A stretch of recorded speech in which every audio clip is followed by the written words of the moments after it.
శుక్లాంబరధరం విష్ణుం శశివర్ణం చతుర్భుజం ప్రసన్నవదనం ధ్యాయేత్ సర్వవిఘ్నోపశాంతయేత్.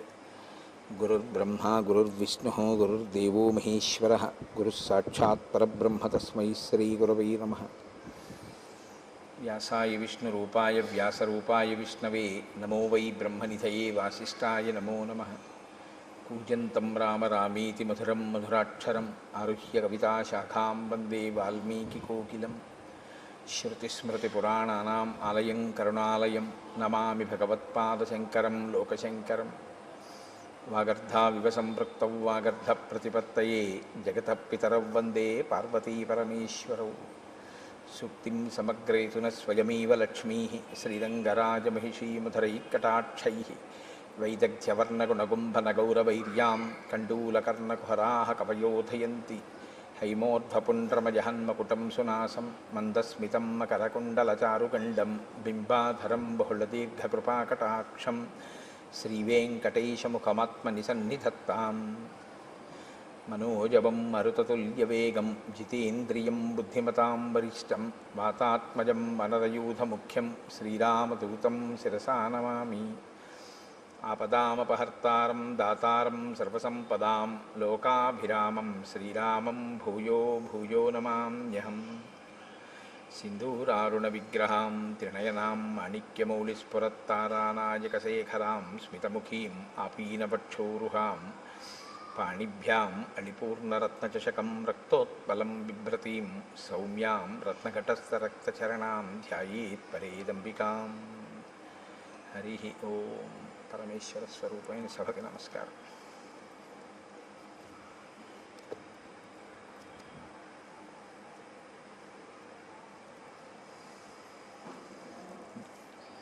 జటాయువుకి ఉత్తమ గతులను కల్పించినటువంటి రామచంద్రమూర్తి లక్ష్మణ సహితుడై సీతాన్వేషణం చేస్తూ అరణ్యంలో ప్రవేశించినటువంటి ఘట్టాన్ని మీకు నేను వివరిస్తున్నాను. నేను ఆ సీతమ్మని వెతుకుతూ వాళ్ళు నైరుతి దిశగా ముందుకి సాగిపోయారు. దండకారణ్యం నుంచి 3 క్రోసుల దూరం ప్రయాణించి క్రౌంచారణ్యము అనేటటువంటి అరణ్యంలోకి చేరుకున్నారు. ఒక అరణ్యం కన్నా ఒక అరణ్యం దారుణమైనటువంటి స్థితి. దారుణము అంటే మనుష్యులు తిరగడానికి యోగ్యమైనటువంటి అరణ్యములు కావు. అంత విపరీతంగా చెట్లు పొదలు తుప్పలు క్రూరమృగాలు సర్పాలతోటి నిండిపోయినటువంటి అరణ్యాలు. ఆ సీతమ్మ తల్లిని అన్వేషిస్తూ వాళ్ళు ఆ క్రౌంచారణ్యంలోకి ప్రవేశించారు. ఆ క్రౌంచారణ్యం నుంచి మళ్ళీ 3 క్రోసుల దూరం ప్రయాణం చేసి మతంగ మహర్షి ఆశ్రమానికి క్రౌంచారణ్యం యొక్క చివరి భాగానికి మధ్యలో ఉన్నటువంటి వేరొక వనంలోకి ప్రవేశించారు. ఆ వనం చాలా మృగపక్షి సంకీర్ణమై ఉంది. చీకటిగా ఉన్నటువంటి అరణ్యం. అక్కడ వాళ్ళకు ఒక పెద్ద గుహ ఒకటి కనపడింది. ఆ గుహ సమీపంలోకి వెడితే గాఢాంధకారంతో కూడుకున్నటువంటి ఆ గుహ ముందు ఒక రాక్షసి ఒక ఆమె నిలబడి ఉంది. భయదామల్పసత్వానాం బీభత్సాం రౌద్రదర్శనాం లంబోదరీం తీక్ష్ణదంష్ట్రాం కరాళాం పరుషత్వచం. వాల్మీకి మహర్షి రచన ఆ శ్లోకాలు అద్భుతంగా ఉంటాయి. ఆయన అంటారు, భయదాం అల్పసత్వానాం. అల్పసత్వము అంటే తక్కువ బలం కలిగినటువంటి వాళ్ళకి. తక్కువ బలం కలిగినటువంటి వాళ్ళకి ఆవిడ భయంకరమైనది. అంటే అది ఆవిడ స్వభావం. తనకన్నా కొంచెం తక్కువ బలం ఉన్న వాళ్ళు కనపడితే ఆవిడ వీధిస్తుంది, వాళ్ళని చాలా దుఃఖపెడుతుంది.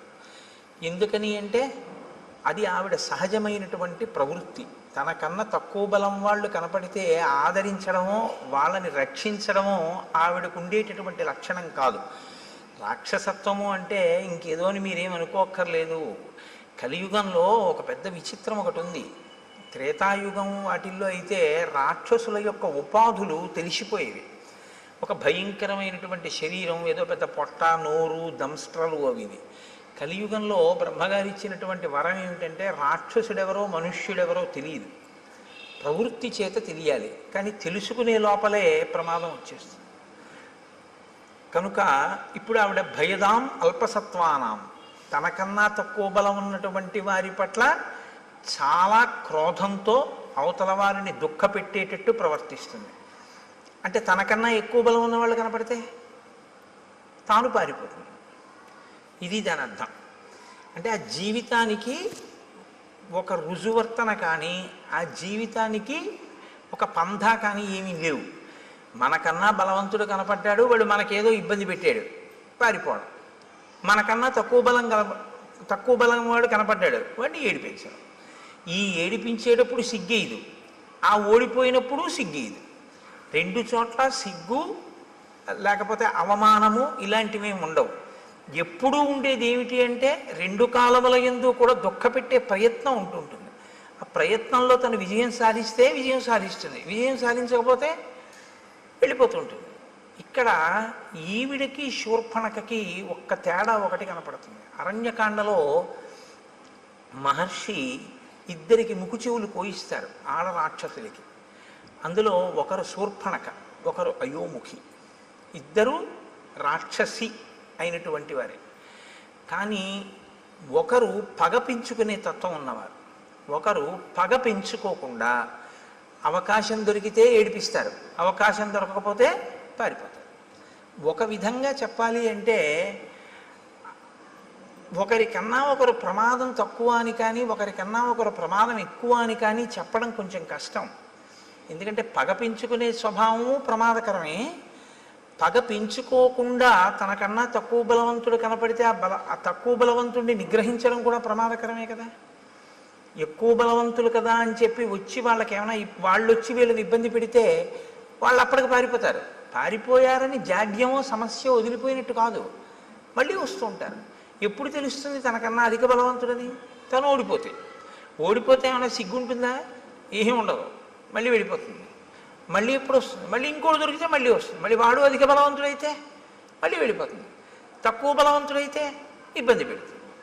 అంటే ఆ మనస్తత్వం ఎటువంటిది అంటే దానికి మార్పు అన్నది కానీ, పాఠం నేర్చుకోవడం అన్నది కానీ ఏమీ ఉండదు. సమాజంలో తాను తిరుగుతూ సమాజంలో ఉండేటటువంటి వ్యక్తులతో తాను ప్రతిరోజు సమన్వయం అవుతూ కూడా తాను ఏ పాఠాన్ని తన జీవితంలో జరిగినటువంటి సంఘటనల నుంచి నేర్చుకోకుండా ఒకే రకమైన మోసపోసిన జీవితంతో బతికేస్తూ అవకాశం దొరికినప్పుడు నేను గొప్పవాణ్ణని, అవకాశం లేనప్పుడు తను తక్కువ వాణ్ణన్న బాధ లేకుండా పారిపోయేటటువంటి మనస్థితితో సరిపెట్టుకోగలిగినటువంటి స్థితి ఉన్నవాళ్ళు ఎవరైనా అయోముఖీతత్వంలోకే వస్తారు. అంతకన్నా ఇంకా కొంచెం చెప్పడం కష్టం. మీకు సమాజంలో ఇటువంటి వాళ్ళు ఉండరని మీరు అనుకుంటున్నారా? చాలామంది ఉంటారు. బలవంతుడు కనపడితే ఓడిపోతారు, వాళ్ళకేం సిగ్గు ఉండదు. మన ఎదురుగుండా వాళ్ళకి జరిగిన అవమానానికి మనం సిగ్గుపడతాం. అరే నిజంగా రేపు ఎలా తలెత్తుకు తిరుగుతాడరా, ఎలా కనపడతాడరా, మళ్ళీ ఇంత అవమానం పొందాడు నిన్న. ఆయన తర్వాత రోజు పొద్దున్న ఎలా వస్తాడో తెలుసా? అసలు ఆ సంఘటనే జరగనట్టు వస్తాడు ఆయన. చాలామంది ఉంటారు ఇలాగా. అంటే పేర్లు పెట్టి చెప్పడం బాగుండదు, మీరు గ్రహించగలరు. ఉద్ధతితో ప్రవర్తిస్తారు, ఎక్కడో దెబ్బతింటారు. తిని సిగ్గుపడడం ఏమీ ఉండదు. మనకన్నా చాలా సంతోషంగా ఉంటాడు ఆయన. అదేంటి అవమానం పడ్డాడు కదా, నేను రాత్రి నిద్రపోన్నాడు పాపం కుమిలిపోతున్నాడేమో అని మీరు పలకరించడానికి వెళ్ళారనుకోండి, ఆయన మిమ్మల్ని ఎలా పలకరిస్తాడో తెలుసా? అంత బాధపడతాం ఎందుకో దానికి అంటాడు. మన అడుగుతాడు బాధపడతాం ఎందుకు దానికి, అది పెద్ద విశేషమే ఉంది అంటాడు. ఒకవేళ అతను విజయం సాధించాడు అనుకోండి, మీరు అసలు పట్టుకొనే లేరు. ఈ మనఃప్రవృత్తి అత్యంత ప్రమాదకరం. అది ఎప్పటికీ ఏమీ తెలుసుకోలేదు. వీళ్ళ వల్ల ప్రమాదం ఎక్కడొస్తుందంటే వాళ్ళకేం ఉండదు. వాళ్ళకి ఒక రకంగా వాళ్ళకి ఏమిటంటే ఎప్పుడూ అలాగే గడిపేస్తూ జీవితాన్ని జీవించేస్తూ ఉంటారు. వాళ్ళని అంటి పెట్టుకుని ఉన్న వాళ్ళకి చాలా కష్టంగా ఉంటుంది. ఏంట్రా వీడికి మానవమానాలు లేవు, వీడితో ఉండడం. ఆయనకు కొడుకున్నాడు అనుకోండి, ఆ కొడుక్కి మానవమానాలు ఉన్నాయనుకోండి, ఆయన చాలా ఇబ్బంది పడతాడు. మా నాన్నగారు చెప్పలేడు తండ్రికి, మా నాన్నగారు ఏమీ తెలుసుకోరు, ఎప్పుడూ ఇలాగే ప్రవర్తిస్తారు. ఇది చాలా కష్టంగా ఉంది అని తను బరువు అవుతూ ఉంటాడు. తను బరువు అయ్యేటటువంటి పరిస్థితి మంచి ప్రవర్తన కాదు. అది దిద్దుకోవాలి, ఎవరైనా సరే దిద్దుకోవలసి ఉంటుంది దాన్ని. శ్రీరామాయణం కేవలం ఒక జరిగిపోయినటువంటి కథ అని మీరు వినాలి అనుకుంటే రామచంద్రమూర్తి ఒక నరుడిగా అవతారాన్ని స్వీకరించి ఈ పాత్రలన్నిటితోటి సమన్వయం కావలసినటువంటి అవసరం ఆయనకి లేదు. వాల్మీకి మహర్షి ఇన్నిటిని గ్రంథస్థం చెయ్యక్కర్లేదు. ఆయన కొన్ని వదిలిపెట్టేసేయచ్చు. అయోముఖి వృత్తాంతం మీరు విన్నప్పుడు పైకి ఎలా అనిపిస్తుందంటే కేవలం కథాభాగం కింద వింటే ఈ పాటి దానికి అసలు అరణ్యకాండలో ఈ స్థానం అవసరమా అనిపిస్తుంది. కానీ మీరు లోతుగా తరచి చూస్తే ఒక మనిషి తనని తాను దిద్దుకోవడానికి ఏవేవి అవసరమో అవన్నీ మనకి రామచంద్రమూర్తి చూపిస్తూ ఉంటారు. కాబట్టి ఇప్పుడు లంబోదరీం తీక్ష్ణదంస్ట్రాం కరాళాం పరుషత్వచం, ఆవిడ చాలా పెద్ద కడుపు కలిగినటువంటిది, పెద్ద పెద్ద కోరలు ఉన్నాయి, చాలా పరుషమైనటువంటి అంటే మందమైనటువంటి చర్మము కలిగినటువంటిది. ఇప్పుడు ఆవిడ ఏం చేస్తూ ఉంటుంది అంటే భక్షయంతీం మృగాన్ భీమాన్ వికటాం ముక్తమూర్ధజాం. ఆమె భయంకరమైన నవ్వు నవ్వుతూ కనపడినటువంటి మృగములు ఏం దొరికితే ఆ మృగముల్ని తింటూ ఉంటుంది. వికటమైనటువంటి నవ్వు నవ్వుతూ ఉంటుంది. ముక్తమూర్ధజాం, కేశములు సంస్కరింపబడి ఉండవు, ఆ జుత్తంతా విరబోసుకుని ఉంటుంది. ఇది ఒక దారుణమైనటువంటి ప్రవృత్తి. నేను మన్నింపబడదను కాక నేను రామాయణం చెప్తున్నానంతే, నేను ఇంక ఎవరిని ఉద్దేశించి చెప్పడము నా ఉద్దేశ్యం కాదు. స్త్రీ కేశపాశం కింద కట్టబడి ఉండి తీరాలి అని శాస్త్రవాక్కు. స్త్రీ కేశపాశం కింద కానీ చల్లుకుపోయి ఉంటే, విచ్చుకుపోయి ఉంటే అది దేశానికి కూడా అరిష్టం అని, అంతే, అంతకన్నా ఇంకా అక్కర్లేదు. కాబట్టి భక్షయంతి మృగాన్ భీమాన్ వికటాం ముక్తమూర్ధజాం, ఆమె జుత్తు చల్లుకుపోయి ఉంది, అదే రాక్షసీత్వము అన్న మాటకు అర్థం. అంటే తను బాగున్నానని తను అనుకుంటే చాలు, దానివల్ల ఆ అపచారం వల్ల ఇతరులు పోయినా తను పట్టించుకోక్కర్లేదు. అహం తయోముఖీ నామ లాభస్తే తమసి ప్రియ నాథ పర్వతకూటేషు నదీనాం పులినేషు చ ఆయుష్శేషమిమం వీర త్వం మయా సహరంసిసే. ఆవిడంటుంది నా పేరు అయోముఖి. ఆవిడ దృష్టి లక్ష్మణమూర్తి మీద పడింది, రామచంద్రమూర్తి మీద పడలేదు. ముక్కు చెవులు కోయించుకునే వాళ్ళందరి దృష్టి లక్ష్మణుడి మీదే పడుతుందో ఏమో మరి. ఆవిడంది నీవే నాకు తగినటువంటి భర్తవి, అంతే. ఆవిడే నిర్ణయించేసుకుంది. శూర్పణఖ ఎలా నిర్ణయించేసుకుందో అలాగే ఆవిడే నిర్ణయించేసుకుంది. కాబట్టి ఇక నువ్వు శేష జీవితం అంతా కూడా సంతోషంగా నాతో ఆ నదుల యొక్క ఒడ్ల యందు పర్వత శిఖరముల యందు విహరిస్తూ సంతోషంగా గడుపుదువుగానివి. కాబట్టి నువ్వు నాతో సంతోషంగా గడపడం కోసం రా, మన ఇద్దరం భార్యాభర్తలమై గడుపుదాం అని ఆమె లక్ష్మణుణ్ణి పట్టుకుంది. పట్టుకుంటే ఏవ ముక్తస్తు కుపిత ఖడ్గముద్ధృత్య లక్ష్మణ కర్ణనాశే స్తనౌ చాస్య నిచకర్తారి సూదన. ఆ పట్టుకున్నటువంటి అయోముఖి యొక్క ముక్కు, చెవులు, స్తనములు వీటిని తన కత్తి పెట్టి ఆయన తెగ కోసేసాడు. తెగ కోసేస్తే ఆవిడ లక్ష్మణుణ్ణి విడిచిపెట్టేసి అరణ్యంలోకి పెద్ద రవం చేస్తూ ఏడుస్తూ నెత్తురు కారిపోతూ పరిగెత్తుకుంటూ వెళ్ళిపోయింది. అంటే యుక్తాయుక్త విచక్షణ లేనటువంటి నడవడితో తను కామిస్తే చాలు, ఇతరుల యొక్క అభిప్రాయముతో సంబంధం లేకుండా బలవంతులు కనపడితే పరాభవింపబడి, బలహీనులైతే తననుకున్న కామాన్ని చెల్లించుకుంటూ జీవితం గడపగలిగినటువంటి నీచమైన ప్రవృత్తి కలిగినటువంటి స్థితిలో ఉన్న ఒక ప్రాణి. కాబట్టి ఇక అయోముఖి ఈ కాండలో ఏం మనకు కనపడదు ఆవిడ. కాబట్టి ఆవిడ అలా ఏడుస్తూ వెళ్ళిపోయింది. ఎందుకు శ్రీరామాయణంలో ఈ పాత్ర కనపడింది అన్నదాన్ని మీరు గమనించవలసి ఉంటుంది. మొదట శూర్పణఖకి ముక్కు చెవులు తెగిపోతాయి, ఇక్కడ అయోముఖికి ముక్కు చెవులు తెగిపోతాయి. కానీ ముక్కు చెవులు తెగితే మనం ఉలిక్కి పడతాం. ఎందుకంటే శ్రీరామాయణంలో అరణ్యకాండ మొదట్లో ఒక ఆడదాని ముక్కు చెవులు ఇలా కామంతో వస్తేనే కోసిన కారణానికి సీతాపహరణం జరిగింది. ఇప్పుడు మళ్ళీ కోశాడు, ఏమవుతుందో అని అనిపిస్తుంది. కానీ ఏమవదు, అయోముఖి వెళ్ళిపోయింది. కాబట్టి ఈ రెండిటి మధ్యలో ఉండేటటువంటి తేడాని మీరు గమనించవచ్చు. ఆవిడది పగ, ఈవిడిది పగా ప్రతీకారము పెంచుకుని సాధించేటటువంటి మనస్తత్వం కాదు. లక్ష్మణస్తు మహాతేజా సత్వవాన్ శీలవాన్ శుచి అబ్రవీత్ ప్రాంజలిర్వాక్యం భ్రాతరం దీప్త తేజసం. మీరు శ్రీరామాయణాన్ని చదివేటప్పుడు చాలా ధర్మ సూక్ష్మములను గ్రహించవలసి ఉంటుంది. చాలా అందంగా ఉంటుంది రామాయణం. అందుకే రామాయణం జీర్ణమైతే అన్నగారిని గౌరవించే తమ్ముడు కనపడితే మీకు ఒంట్లో పులకింత వస్తుంది. లక్ష్మణస్తు మహాతేజా సత్వవాన్ శీలవాన్ శుచి.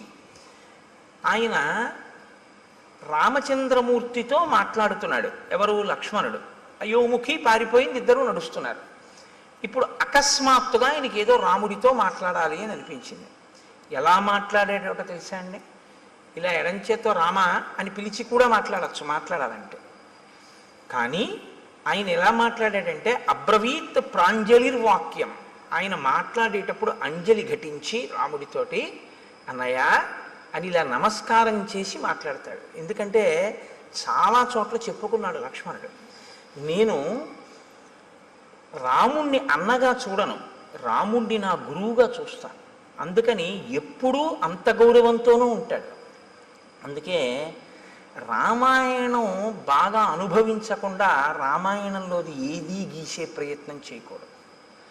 అలా ప్రయత్నం చేస్తే ఏమవుతుందో తెలుసా అండి? చూసిన వాళ్ళకి అలా ఉంటాయిలా ఉంది అందులో ఉన్న వ్యక్తిత్వాలు అని అనిపిస్తుంది.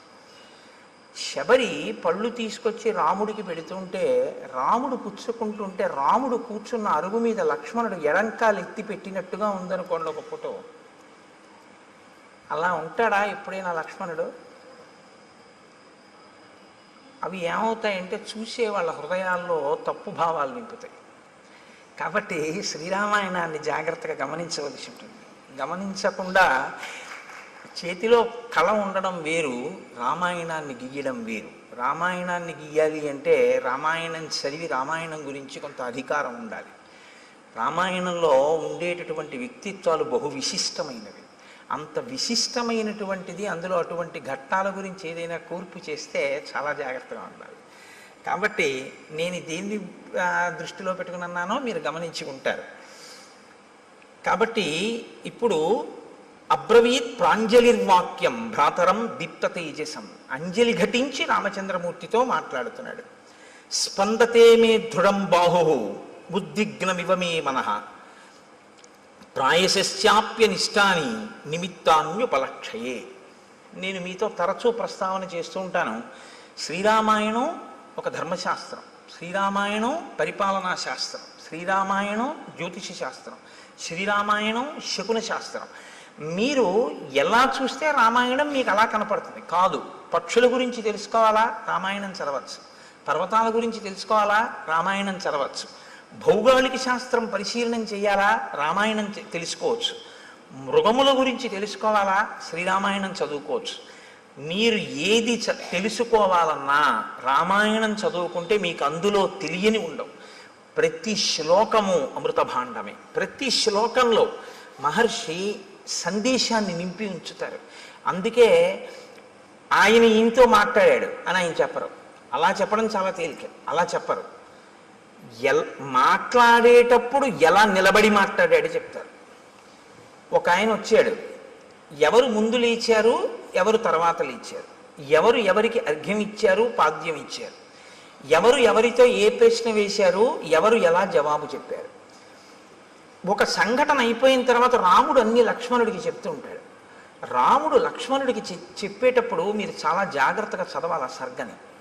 అందులో ఒక అత్యుత్తమమైనటువంటి సందేశం ఒకటి ఉంటుంది. రాముడు ఒక సర్గ చివర ఒక వ్యక్తితో తాను చూసి మాట్లాడి వెళ్ళిపోయేటప్పుడు లక్ష్మణుడితో చెప్తాడు, చూసావా లక్ష్మణ, ఇవాళ మనం ఇది చేశాం కదా, దీనివల్ల ఇది అన్నమాట ఫలితం అంటాడు. గురువుతో తిరిగేటటువంటి శిష్యుడికి అందే మహోత్కృష్టమైన ప్రయోజనం అదే. మీరు ఎన్నో శాస్త్రాలు మదిస్తే తప్ప అందనటువంటి విషయం అలవోకగా అందిపోతుంది. ఎందుచేతనంటే ఆయన అనుభవించి ఉన్నాడు, ఆయన చదివి ఉన్నాడు, ఆయన మీకు అలా అందించేస్తుంటాడు. ఆయన నడవడిని మీరు గమనిస్తుంటే చాలు మీకు అవన్నీ అందిపోతుంటాయి, చాలా తేలిగ్గా అందిపోతుంటాయి. ఇది ఒక గురువు వెనకాతలో ఉండేటటువంటి శిష్యుడికి ఎలా ఉంటుందో, ప్రాజ్ఞుడైన అన్నగారిని గురువుగా భావించి వెడుతున్నటువంటి లక్ష్మణుడికి అందుతున్న ఐశ్వర్యం అది. అది తరిగిపోని చెరిగిపోని ఐశ్వర్యం. అందుకే రాముడితో కలిసి ఉండడమే ఆయన ఐశ్వర్యం. అందుచేత లక్ష్మణుడు అయ్యాడు. కాబట్టి చూడండి, ఇప్పుడు ఆయన అంటున్నాడు స్పందతేమే దృఢం బాహు. అన్నయ్య, నా భుజం అదురుతోంది, ఎడం భుజం. ఎడమ భుజం పురుషుడికి అదిరితే అది అశుభ సూచన, ఏదో దుర్నిమిత్తము, జరగకూడనిది జరుగుతోంది అని. ఉద్విగ్నమివమే మనః, నిష్కారణంగా నా మనసు తొట్టుపడుతోంది, తత్తరపడుతోంది. ఎందుకు? ఉద్విగ్నతకి లోనవుతున్నాను. కాబట్టి ప్రాయశ్చాప్యనిష్టాని నిమిత్తాన్ విపలక్షయే, ఏదో భయంకరమైనటువంటి సంఘటన, మనసుకి పరివేదన కల్పించేటటువంటి సంఘటన జరగబోతోంది అని నాకు అనిపిస్తోంది. ఇప్పుడు ఒక సంఘటన జరగబోతోంది, అదేదో చాలా క్లేశమైనటువంటి విషయమే. అందులోంచి బయటికి వస్తావా, బయటికి రావా? అది ప్రధానం. జబ్బు వచ్చింది రైతే, డాక్టర్ గారి దగ్గరికి వెళ్ళి అది చేయించుకోండి అన్నారు. చేయించుకుంటే బతుకుతానా అండి అని అడుగుతారా లేదా? అడుగుతాం కదా. చేయించుకుంటే బతుకుతామండి అని అడుగుతారు. అలాగే బయటికి వస్తావా, రావా? దుర్నిమిత్తం కనపడుతోంది, జరగకూడనిది జరుగుతోంది అని తెలుస్తోంది, బయటికి వస్తావా? కేవలం జరిగేది మాత్రమే చెప్తే బయటికి వస్తావో రావో చెప్పనటువంటి అసమగ్రత ఉన్నట్టు. సమగ్రత ఎప్పుడు ఉన్నట్టు? ఒక జరగకూడనిది జరుగుతోంది కానీ నువ్వు బయటికి వస్తావు అన్న విషయాన్నో బయటికి రావు అన్న విషయాన్నో కూడా చెప్పాలి. నిన్న రాముడు వస్తున్నప్పుడు మీకు నేను కొన్ని దుర్నిమిత్తాలు చెప్పాను. ఖచ్చితంగా ఏదో అమంగళం జరిగిపోయింది అన్నాడు రాముడు. ఏదో బాధాకరమైన విషయం జరిగిపోయింది, ఎందుకంటే శకునాలు అలా ఉన్నాయన్నాడు. సీతాపహరణం అయిపోయింది. ఇవాళ లక్ష్మణుడు చెప్తున్నాడు శకునాలు. ఇవాళ లక్ష్మణుడు చెప్పేటప్పుడు భయంకరమైనది జరుగుతుంది కానీ పైకి వస్తా అంటాడు. ఎందుకు పైకి వస్తారో ఇప్పుడు శకునం ఇంకొకటి చెప్తాడు. నేను అందుకే మీకు చెప్పింది, ఇంకా మళ్ళీ శకున శాస్త్రం ఏం మీరు చదవక్కర్లేదు. రామాయణం చదివితే శకున శాస్త్రం వచ్చేస్తుంది అంతే. రామాయణం చదివితే మీకు తెలియకుండా మీకు జ్యోతిషంలో కొన్ని విషయాలు తెలిసిపోతాయి. నిన్న లేదు జటాయువు వింద ముహూర్తం గురించి మాట్లాడాడు. అందుకని ఏష వంచులకో నామ పక్షీ పరమదారుణ ఆవయోర్ విజయం యుద్ధే శంసన్నివ వినర్దతి. అన్నయ్య, వంచులకము అనబడేటటువంటి పక్షి కూస్తోంది, ఆ కూత వినపడుతోంది. అది నిజంగా ఆ పక్షి కూస్తే చాలా తొందరగా యుద్ధం వస్తుంది, చాలా హఠాత్తుగా వచ్చేస్తుంది యుద్ధం. కానీ ఆ యుద్ధంలో జయాన్ని పొందుతాం. కాబట్టి నాకు ఇటువంటి శకునములు కనపడుతున్నాయి అని అన్నాడు. అంతే. ఒక పెద్ద శబ్దం, ఎంత పెద్ద శబ్దం అంటే ఆ శబ్దం ఎటువంటిది అంటే మీరు అర్థం చేసుకోవాలంటే ఒక్కటే ఉపమానం చెప్పవలసి ఉంటుంది. అంతరిక్షం వరకు ధ్వని వినపడేటట్టుగా ఒక పిడుగు పడితే ఎటువంటి ధ్వని ఉంటుందో అంత ధ్వని అక్కడ వినపడింది. అంటే ఇప్పుడు మీరు ముందు ఒక విషయాన్ని గమనించవలసి ఉంటుంది. మహర్షి హృదయం ఏమిటో తెలుసా అండి?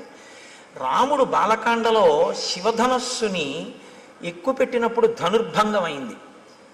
విశ్వామిత్రుడు, రాముడు, లక్ష్మణుడు, జనకుడు తప్ప మిగిలిన వాళ్ళు ఎవ్వరూ కూడా నిలబడిన వాళ్ళు లేరు.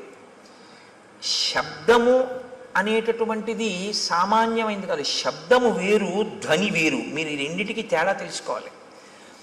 శబ్దము అర్థ ప్రతిపాదకము. శబ్దం ఎప్పుడూ కూడా అర్థంతో ఉంటుంది. ధ్వని అర్థ ప్రతిపాదకము కాదు. ధ్వని రాపిడి వలన రావాలని నియమం లేదు. శబ్దము రాపిడి వలన వస్తుంది ఎప్పుడైనా అంతే. శబ్దములన్నీ కూడా అర్థ ప్రతిపాదకములో లేదా మనస్సుకి సుఖదాయకములో అయి ఉంటాయి. అందుకే ఘర్షణ చేత పడతాయి.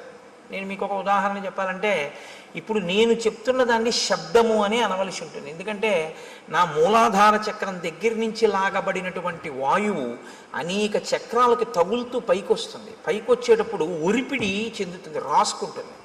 చిట్ట చివర నా యొక్క ఆ స్వరపేటిక దగ్గరికి వచ్చేటప్పటికి ఆ వాయువు బాగా రాపిడి చెంది ఉరుసుకుని అక్షరములుగా, పదములుగా, వాక్యములుగా మారి నా నోటి వెంట బయటికి వస్తూ ఉంటుంది. ఉరిపిడి చేత పైకి వస్తుంది. నేను ఒక వైలిన్ వాయించాను అనుకోండి, చేతితో ఒక తాడు ఉన్నటువంటి పరికరం లాంటి దాన్ని పట్టుకుని తీగల మీద లాగితే ఆ ఒరిపిడికి ధ్వని వస్తుంది. ఒక వీణని గోటితో పెనగితే ధ్వని వస్తుంది. అలా మీకు ఎప్పుడైనా సరే ఒరిపిడి వలన వస్తే, అంటే ఘర్షణ వలన పుడితే దాన్ని శబ్దము అంటారు. ఇప్పుడు ఆ శబ్దం ఏం చేస్తుంది? అందుకే వేదరాశికి శబ్దరాశి అని పేరు. అర్థ ప్రతిపాదకమై దానికి ఏదో ఒక ప్రయోజనం ఉంటుంది. ప్రయోజనం లేనిది అనుకోండి, దానికి ఏమిటి అంటే మీరు చెప్పలేరు అనుకున్నప్పుడు దాన్ని శబ్దం అనకూడదు, ధ్వని అనాలి. పిల్లాడు ఆడుకుంటూ ఉంగా అన్నాడు అనుకోండి, దానికి అర్థం ఏంటి చెప్పండి అన్నారు అనుకోండి, ఏం చెప్తారు? ఉంగా అన్నాడు పిల్లాడు, చంటి పిల్లాడు. ఏమైనా నువ్వు రామాయణం చెప్పావు కదా, దీనికి అర్థం చెప్పన్నారు అనుకోండి, ఎవరు చెప్తారు దానికి? అప్పుడు దాన్ని ఏమనాలంటే ధ్వని అన్నారు. అంటే దానికి ఒక అర్థం ఏమి ఉండదు. అర్థం లేకుండా చేయబడేటటువంటిది ఏది ఉంటుందో దానికి మీరు ఏ అర్థము చెప్పడం కుదరదో వాటికి ధ్వనులని పేరు. కాబట్టి ఇప్పుడు ఏర్పడినది శబ్దమా ధ్వన అంటే యథార్థమునకు పెద్ద ధ్వని అని మీరు అనవలసి ఉంటుంది. ఎందుకంటే దానికి ఒక అర్థం లేదు. కానీ ఒక పిడుగు నేల మీద పడితే ఆ శబ్దము, ఆ ధ్వని అంతరిక్షం వరకు వినపడితే ఎంత ధ్వని ఉంటుందో అంత ధ్వని ఉంది. ధ్వనికి ఉండేటటువంటి లక్షణం ఏమిటో తెలుసా అండి? ధ్వనికి కానివ్వండి, శబ్దమునకు కానివ్వండి, ప్రాణాలు పొయ్యగలదు, ప్రాణాలు తీయగలదు. ఈ రెండు ఉంటాయి. ఎందుకో తెలుసా అండి? ఒక్కొక్కసారి ప్రాణం పోస్తుంది, ఒక్కొక్కసారి ప్రాణం తీసేస్తుంది. మీరు చూడండి, నిశ్చేష్టుడైపోయాడు అనుకోండి ఎవరో, మీరు వెళ్ళి ఏ తప్పట్లు కొట్టడమో ఏదో చేస్తే స్పృహలోకి వస్తారు, తీసుకొస్తుంది, దానికి ఆ శక్తి ఉంటుంది. శబ్దము మిమ్మల్ని జ్ఞానవంతుల్ని చేస్తుంది. లేకపోతే వినడం ఎందుకండి? వినడం వల్ల ఏదో మీకు తెలుస్తుందని కదా వింటూ ఉంటారు. అదే శబ్దము చాలా తీవ్ర స్థాయిలో వచ్చిందనుకోండి, మనిషి ప్రాణం వదిలిపెట్టేస్తుంది. అందుకే పిడుగు పడితే పిడుగు యొక్క ధ్వనికి భవనములు కింద పడిపోతూ ఉంటాయి. అక్కడ ఉన్నటువంటి జీవరాశి, చెట్లు కూడా నేల కొరిగిపోతాయి. ఎందుకని అంటే ఆ శబ్ద ప్రకంపనలు, ధ్వని ప్రకంపనల యందు శక్తి తరంగములు ఉంటాయి. దీన్ని మొట్టమొదట ప్రతిపాదించిన వాళ్ళు ఎవరంటే, భారతదేశంలో ఆర్షధర్మంలో ఋషులు ప్రతిపాదించి కదలిక ఉన్న ప్రతిదాన్ని శక్తి స్వరూపంగా భావన చేశారు మన వాళ్ళు. అందుకే శబ్ద బ్రహ్మమయీ చరాచరమయీ జ్యోతిర్మయీ వాంగ్మయీ తత్వాతీతమయీ నిరంజనమయీ అని అమ్మవారిని స్తోత్రం చేశారు. అమ్మవారిని స్తోత్రం చేశారు అంటే మీరు ఒకటి గుర్తుపెట్టుకోవాలి, కదులుతున్నది ఏదైనా శక్తిగా భావన చేశారు. కదిలి ఇక కదలవలసిన అవసరం లేని రీతిలో నీలో నువ్వు అనుభవించవలసిన ఆనందాన్ని శివుడిగా సంకేతించారు. కాబట్టి ఇప్పుడు శివశక్తులు రెండు ఎప్పుడూ కలిసే ఉంటాయి. ఈ రెండిటిని మీరు వేరు చేసి చూడడం అనేటటువంటిది ఎప్పుడూ కుదరదు. అందుకే ఈ ప్రపంచమంతా కూడా పరమశివ తాండవ పార్వతీ లాస్య స్వరూపము అన్నారు శంకరాచార్యులు వారు. లాస్యం అంటే భావం, తాండవం అంటే కదలిక. మీరు చూడండి, మీకు ఈ ప్రపంచమంతా శివస్వరూపంగా, మంగళస్వరూపంగా చూడడం ఎలాగా అంటే దానికి ఆ దృష్టికోణాన్ని శంకరులు అందించారు. అందుకని వారు జగద్గురువులు అయ్యారు. కదలకుండా ఉండదు. ఇప్పుడు నేనేదో మాట్లాడుతున్నాను, కదులుతూ ఉంటాను. కదలిక తాండవం శివస్వరూపం. ముఖమునందు భావ ప్రకటనము అమ్మవారు లాస్యం. ఒక ఆయన నవ్వుతూ ఉంటాడు, ఒక ఆయన విచారంగా ఉంటాడు, ఒక ఆయన సంతోషంగా ఉంటాడు, ఒక ఆయన హాస్యం ఆడుతూ ఉంటాడు. మీరు అలా వెడుతూ చూస్తుంటే రకరకాల భావనతో ఉంటారు. అందరూ ఒక్కలా ఉండరు. ఇన్ని భావనలు అమ్మవారు, ఇన్ని కదలికలు ఈశ్వరుడు. కదలిక భావన కలిసే ఉంటాయి ఎప్పుడు. చూడండి, కలిసే ఉంటాయి అనేటప్పటికీ నేనేమన్నాను, ఇలా అన్నాను. అంటే లోపల కలయిక అన్న భావన రాగానే నేను ఇలా సంకేతించాను. ఈ భావన, ఈ కదలిక రెండు ఒకదాన్నొకటి అనుసరించడం. వాగర్ధావివ సంపృక్తౌ వాగర్ధ ప్రతిపత్తయే జగత పితరౌ వందే పార్వతీ పరమేశ్వరౌ. వాళ్ళిద్దరి స్వరూపమై ఈ జగత్తంతా ఉందయా. పార్వతీ పరమేశ్వరులు ఈ లోకమంతా నిండి ఉన్నారు. నువ్వు అలా చూడగలిగితే జగత్తు తాండవ లాస్య స్వరూపము అని.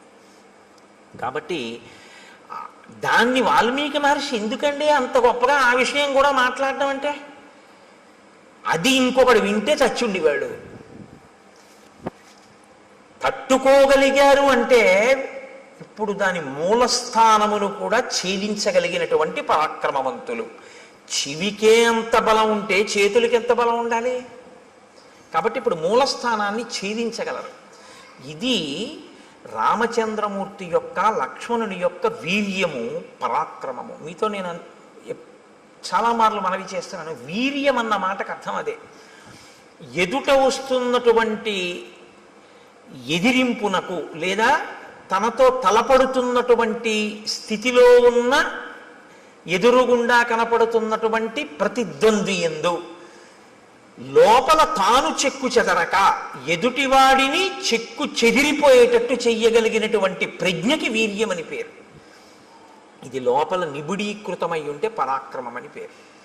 కాబట్టి ఇప్పుడు ఈ వీర్య పరాక్రమములు ఉన్నవారు కాబట్టి అందుకని అడిగారు వాల్మీకి మహర్షి, కోన్వస్మిన్ సంప్రదంలోకే గుణవాన్ కశ్చ వీర్యవాన్ ధర్మజ్ఞశ్చ కృతజ్ఞశ్చ సత్యవాక్యో దృఢవ్రత చారిత్ర్యేణ చ కోయుక్త సర్వభూతేషు కోహిత విద్వాన్ కస్సమర్థశ్చ కశ్చైక ప్రియదర్శన ఆత్మవాన్ కో జితక్రోధో ద్యుతిమాన్ కో ననసూయక. ఇన్ని ప్రశ్నలు వేయడానికి కారణం అదే. కాబట్టి ఇప్పుడు వారు ఆ ధ్వనిని విని వాళ్ళు ఏమనుకున్నారంటే ఇంత పెద్ద ధ్వని ఎక్కడి నుంచి వచ్చింది అని ఆశ్చర్యపోయారు. వారు ఆశ్చర్యపోయే లోపలే వారికి ఎదురుగుండా ఒక స్వరూపం ఒకటి కనపడింది, ఒక పెద్ద ఆకారం ఒకటి కనపడింది. ఆకారము అన్న మాట నేను ఎందుకు అనవలసి ఉంటుందంటే, చూడగానే గుర్తుపట్టగలిగితే ఇది బలానా అని గుర్తుపట్టగలిగారు అనుకోండి, మీ ప్రజ్ఞకు అందుతోంది అని గుర్తు. ఇలా చూస్తే మనిషి అన్నాను అనుకోండి, నా ప్రజ్ఞకు అందింది.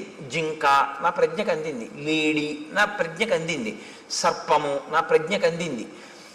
అసలు అటువంటి రూపు లోకంలో ఎక్కడా వర్ణింపబడలేదు, తాను చూడలేదు. నేను చూడకపోవచ్చు కానీ విన్నాను అనుకోండి తెలుస్తుంది. ఒక హంస నేను చూడలేదు కానీ హంస కనపడింది, ఇది హంస అనుకుంటానండి అంటాను.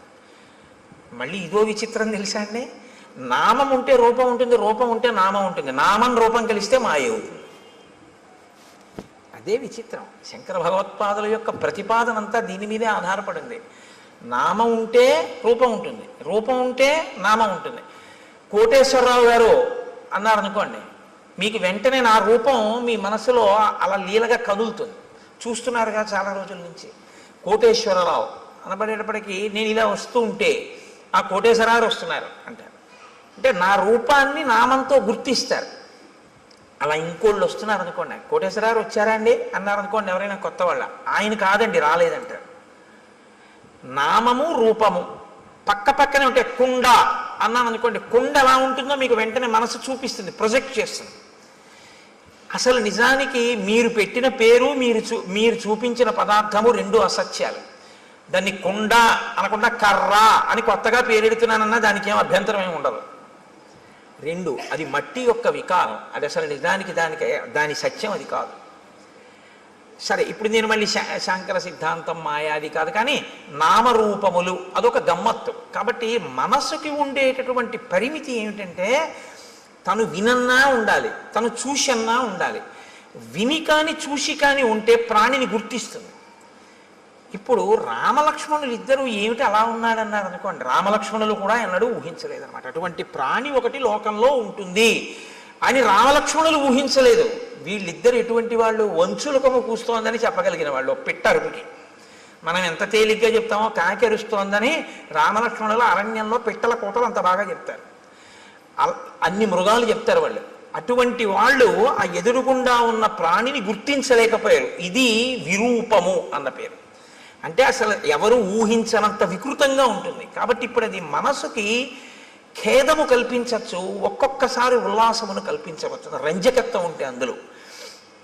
కాబట్టి ఇప్పుడు వాళ్ళిద్దరూ దూరంగా ఉన్న ప్రాణి వంక చూశారు. వెంటనే మహర్షి ఏం చేస్తారంటే దాన్ని ముక్కలు కింద విరవకుండా చూపించేస్తారు. అది ప్రజ్ఞ, కవి యొక్క ప్రజ్ఞ మీరు చూడాలి. ఎందుకో తెలుసా అండి, ఆయన రాముడి కళ్ళల్లోంచి ఘంటం కదులుతుంది. ఇప్పుడు రాముడు చూస్తున్నాడు, రాముడు చూసేటప్పుడు ఆ చూపు చకచక నడిచేస్తుంది అంతే. ఎలా చూశాడు అన్నది పైనుంచి కింద వరకు ఆ ప్రాణి ఎంత విచిత్రంగా ఉందో చూస్తారు. అంతేగాని సగం చెప్పి మళ్ళీ ఎటో చూసి చెట్టు చెప్పి మళ్ళీ ఇది చెప్పి అలా ఉండదు.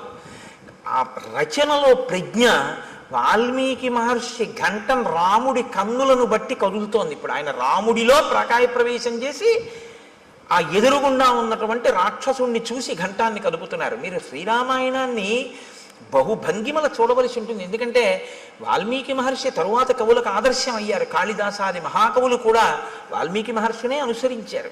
కాబట్టి వివృద్ధం అశిరోగ్రీవం కబంధముదరే ముఖం అగ్నిజ్వాలానికాశేన లలాటస్థేన దీప్యత మహాపక్ష్మేణ పింగేన విపులే నాయతేన చ ఏకేనోరసి ఘోరేణ నయనే నాశుదర్శిన మహాదంస్ట్రోపపన్నం తల్లేలిహాసం మహాముఖం భక్షయంతం మహాఘోరాన్ రుక్షసింహ మృగద్విపాన్ ఘోరౌ భుజౌ నికుర్వాణం ఉభౌ యోజనమాయతౌ.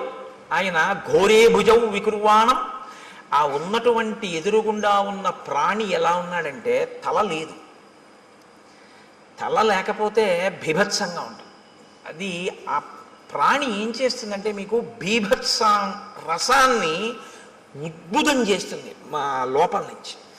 ఎదురుగుండా ఉన్న ప్రాణి తలకాయతో ఉందనుకోండి పర్వాలేదు, ఓ చెయ్యి లేకపోతే మీరు చూడడం కొంచెం తేలిక, ఒక కాలు పోతే మీరు చూడడం తేలిక, తల లేకపోతే మీరు వెంటనే అంటారంటే అయ్య బాబోయ్ అంటారు, చూడలేరు. ఇప్పుడు ఆ ఎదురుగుండా కనపడుతున్న ప్రాణికి తలకాయ లేదు, ఆ ప్రాణికి కాళ్ళు లేవు. తలకాయి లేదు, కాళ్ళు లేవు. పోనీ తలకాయి కాళ్ళు లేకుండా అలా ఉందా ప్రాణి? అలా లేదు. అదొక విచిత్రమైనటువంటి స్థితిలో ఉంది. అశిరోగ్రీవం, దానికి కంఠము లేదు, తలకాయి లేదు. కానీ కబంధముదరే ముఖం, ఇక్కడ పొట్ట దగ్గర ఉంది ముఖంలాగా. ఈ ఛాతీ మీద లలాట భాగం ఉంది, ఇక్కడ ఉంగురుంది. ఈ కింద ఒక పెద్ద కన్ను ఉంది, ఆ కన్ను మీద ఒక పెద్ద రెప్ప ఉంది. ఆ రెప్పకి పచ్చటి వెంట్రుకలు పొడుగ్గా ఉన్నాయి. ఆ కన్ను ఎత్తి చూస్తే అగ్ని జ్వాల ఎలా ఉంటుందో అలా ఉంది ఆ కన్ను, ఎర్రగా. అటువంటి కన్ను ఇక్కడ పెట్టుకుని ఉంది ఆ ప్రాణి. ఇక్కడ గుండెల మీదకు ఉంది. పొట్ట మీద నోరుంది దానికి.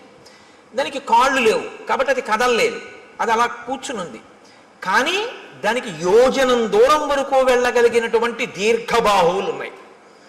ఇప్పుడు అది ఏం చేస్తోందంటే ఎంత దూరమైనా సరే దానికి ఉన్నటువంటి కళ్ళతో చూస్తూ ఉంటుంది. నయనే నాశుదర్శిన అంటే ఒక్క కన్నే అయినా ఎంత దూరమైనా అది చూడగలదు కానీ లేచి వెళ్ళలేదు, గమనం లేదు. దానికి గమనం లేదు కాబట్టి అది ఏం చేస్తుందంటే చెయ్యి చాపుతుంది, చాపి తడుగుతుంది ఇలాగా. అంటే అది ఎటిళ్ళిందో ఇలా తడుగుతుంది, తడివి పట్టుకుంటుంది. అది ఏనుగు కానివ్వండి, పులి కాని, సింహం కానీ ఏదైనా సరే పట్టుకోగలిగినటువంటి చేతులు దానివి. ఎంత దూరం? ఇక్కడి నుంచి ఒక యోజనం దూరం వరకు ఉంటాయి చేతులు, దాంతో పట్టుకుంటుంది. పట్టుకుని ఈడుస్తుంది ఆ ప్రాణుల్ని. ఆ ఈడ్చి ఆ ఆకర్షంతం వికర్షంతం అనేకాన్ మృగయూధపాన్ స్థితమావృత్య పంధానం తయోర్భ్రాతోహో ప్రపన్నయోహో. అది వాటిని పట్టుకుని ఈడుస్తుంది ఇలాగా. అది నిజంగా మహర్షి ఒక లైవ్ టెలికాస్ట్ అండి. అది నిజంగా అద్భుతం. ఎందుకంటే పట్టుకుని ఇలా ఎత్తడం కొన్ని ప్రాణుల లక్షణం, ఏడవడం కొన్ని ప్రాణుల లక్షణం. మీరు చూడండి, ఉత్తమమైనటువంటి సంస్కారం ఉన్న ప్రాణులు కొన్ని ఉంటాయి. చాలా ఉత్తమ సంస్కారం ఉన్న ప్రాణులు అని గుర్తేమిటో తెలుసా అండి? చేతితో పట్టుకుని ఎత్తి తింటాయి. అవి లోకంలో 1 మనుష్యుడు, 2 కోతి, 3 ఏనుగు. వేదంలో మంత్రాన్ని నేను చెప్తున్నాను ఇప్పుడు మీకు చెప్పేది. చాలా ఉత్తమ సంస్కారంతో ఈశ్వరుడు సృష్టించిన ప్రాణి అని గుర్తేమిటంటే చేతితో తింటుంది. ఏనుగు ఎత్తి తొండంతో నోట్లో పెట్టుకుంటుంది, కోతి అరటిపండుని ఎత్తి నోట్లో పెట్టుకుంటుంది, మనిషి పదార్థాన్ని ఎత్తి చేత్తో తింటాడు. ఈడ్చి తినేటటువంటివి, క్రౌర్యం ఉన్నటువంటివి ఈడ్చి తీసుకెళ్తాయి. ఒక పులి ఉందనుకోండి, ఓ జింకని కొట్టి ఆ పంజాతో పట్టుకుని నోటితో పట్టుకుని భూమి మీద ఈడుస్తూ తీసుకెళ్తుంది. ఈడ్చి తీసుకెళ్ళి అది నెత్తురోడిపోతూ బాధపడిపోతూ ఆ దెబ్బకి నెత్తురోడిపోయి అరుస్తుంటే ఈడ్చుకుంటూ తీసుకెళ్ళి కింద పెట్టి తన పంజా కింద తొక్కి పెట్టి నోటితో పీకుతుంది మాంసఖండాన్ని. అది క్రౌర్యానికి పరాకాష్ట. సాత్విక బుద్ధికి పరాకాష్ట ఏమిటంటే చేతితో ఎత్తి తినడం అనేటటువంటి అలవాటు ఉంటుంది. మహర్షి అంటున్నారు ఆకర్షంతం వికర్షంతం, పట్టి ఈడుస్తాడు అన్నాడు.